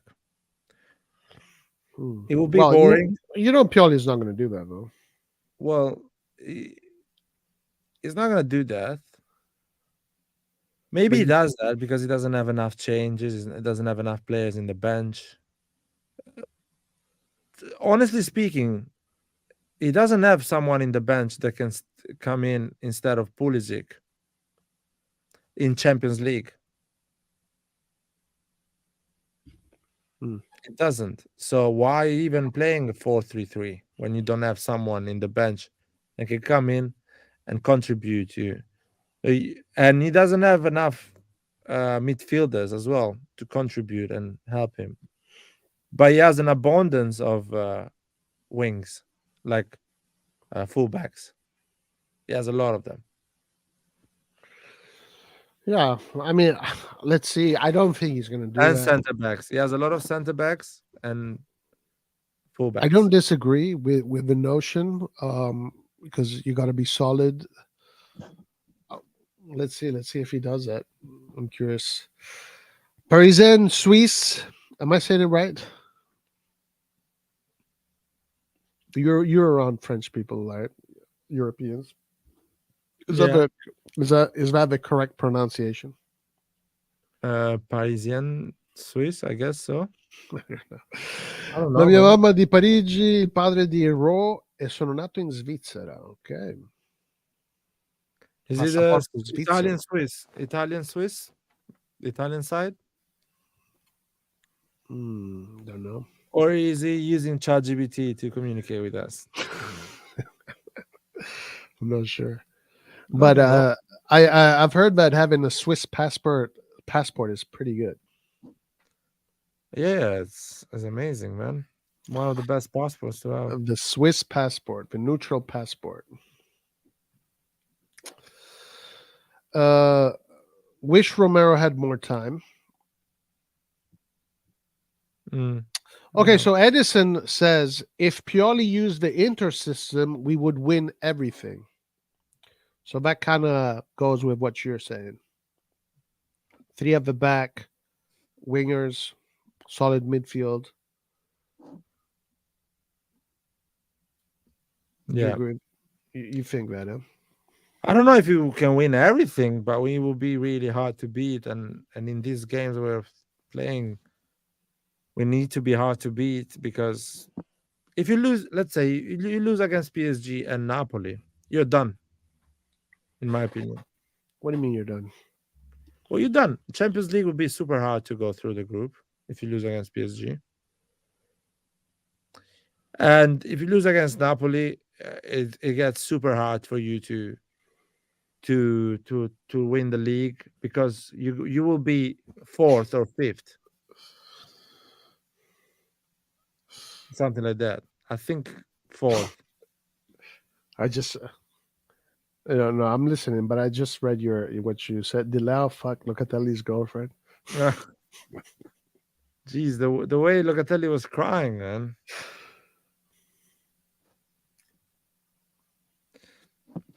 So these are 2 key games that you should not lose, at least. And I don't want to see this shamble of a midfield being open wide, allowing quality teams to do whatever they want. Yeah. The midfield is a problem. It is a problem. They need to address that during the winter mercato. They need to address this.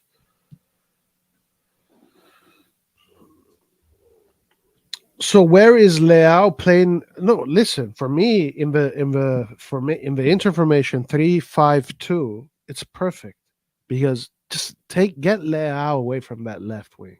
He's second striker that starts from the left. What Ronaldo does. Let him do that. Okay, just let him do that. And then Theo would be the wing back, a left wing back like Di Marco. It's even better.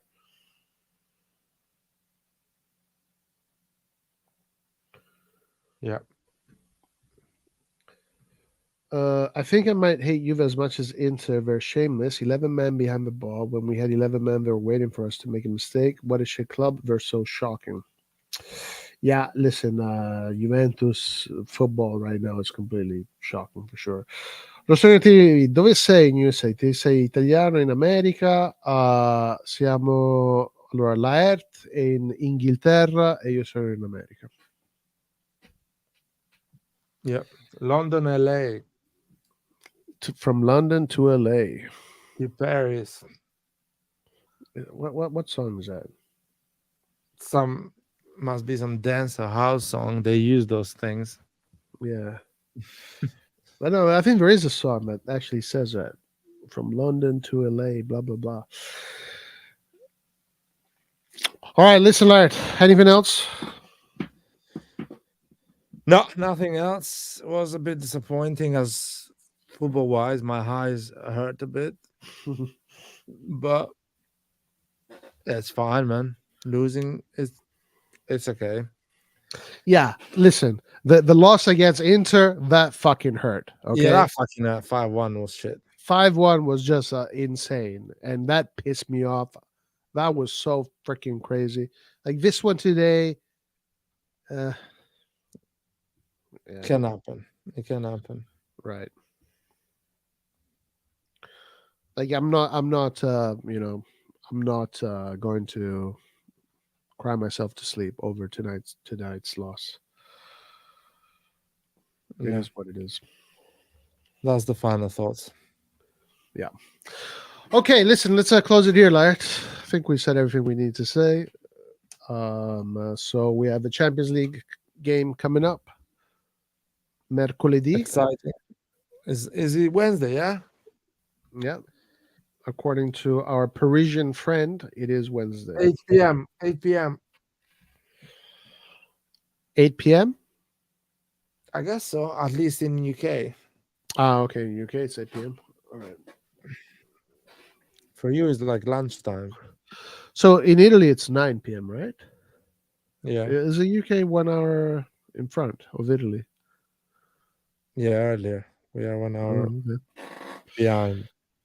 For me, it's 12 a.m., 12 p.m. Yeah, it's lunchtime. Are you doing a watch along? Yeah. No, maybe I'll do a post match. I probably will do a post match. I think I'm doing a watch along because I'm free during that time. Roy, hai visto I video che ti ho mandato? Dove me l'hai mandati i video, scusa? By the way, with that Mark Zuckerberg picture. That's creepy as fuck, man. 6 what a.m. video is- Where are you, Did Kim? you Oh, he's on the other side of the world. Asia, probably. Is that Asia? 6 a.m.? Yeah. Mm-hmm. Some part of Asia, yeah. Yeah, when we go for Australia. Okay, Australia.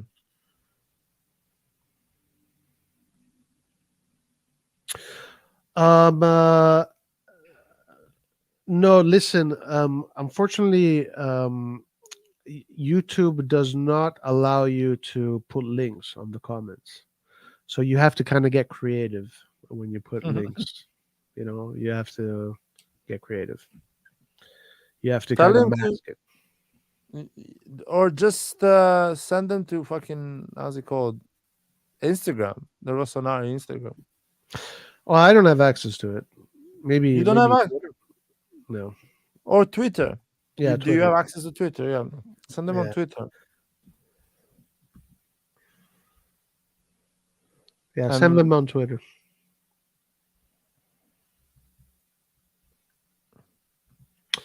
But listen, at least I think we can all agree that today's loss is definitely not traumatic. Like, I think that's a positive thing, right? Yeah. It can happen. You can have a bad day. There's a lot of things, so it's not a big deal. It's fine. It's not like we don't cry like babies when this team loses. We are fine with that. We deal with that. We don't burn all the witches and blame them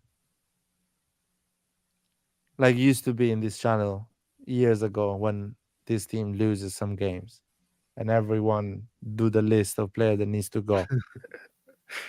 And people that needs to go and things like that. No, we're cool. We cool. We can show up next season with the same and still be cool. I mean, That's listen. I agree with you, but I also, like, against Inter, I was fucking upset. Like, against Inter.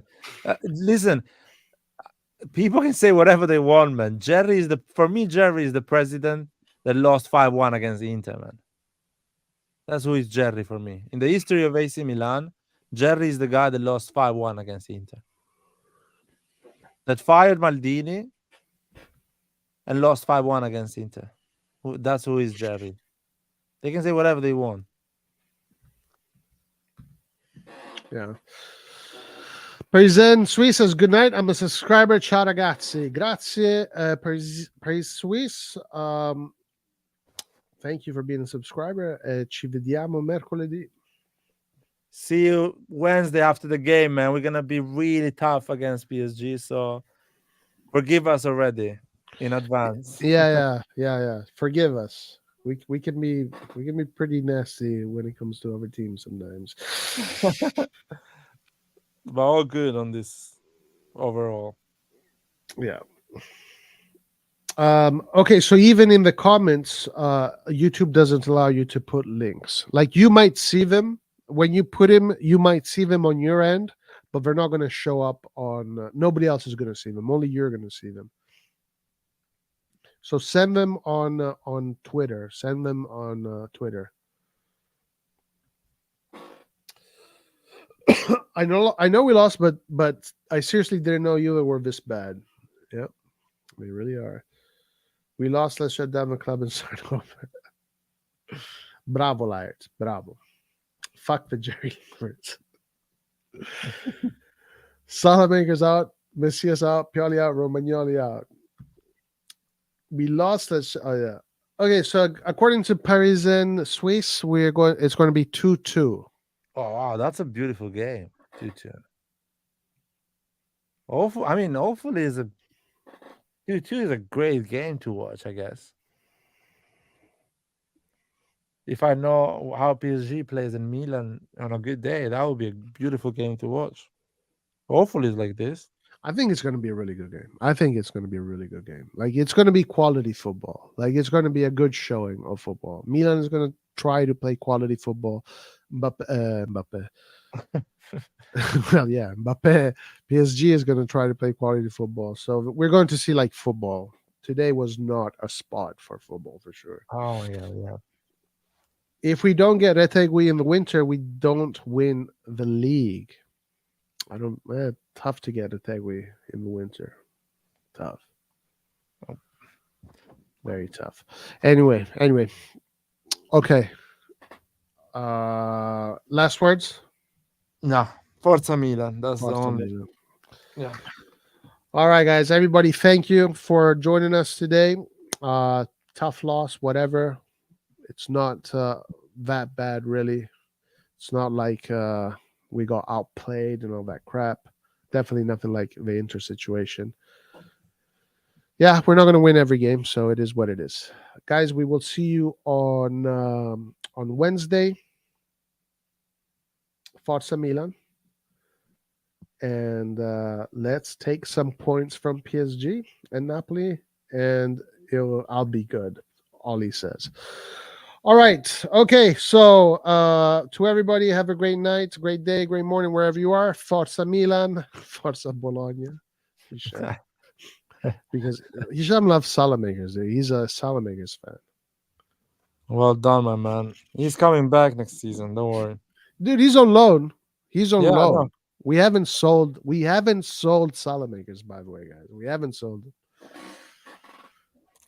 Salamakers will come and everyone will cry about it. Oh boy. That's funny. Yeah. Forza Salamino. All right, guys. Sell Chukwueze. Oh Lord, Chukwueze. Well, let's leave that for the next one. All right, guys. Have a good one wherever you are. Peace out. Forza Milan. Forza Milan.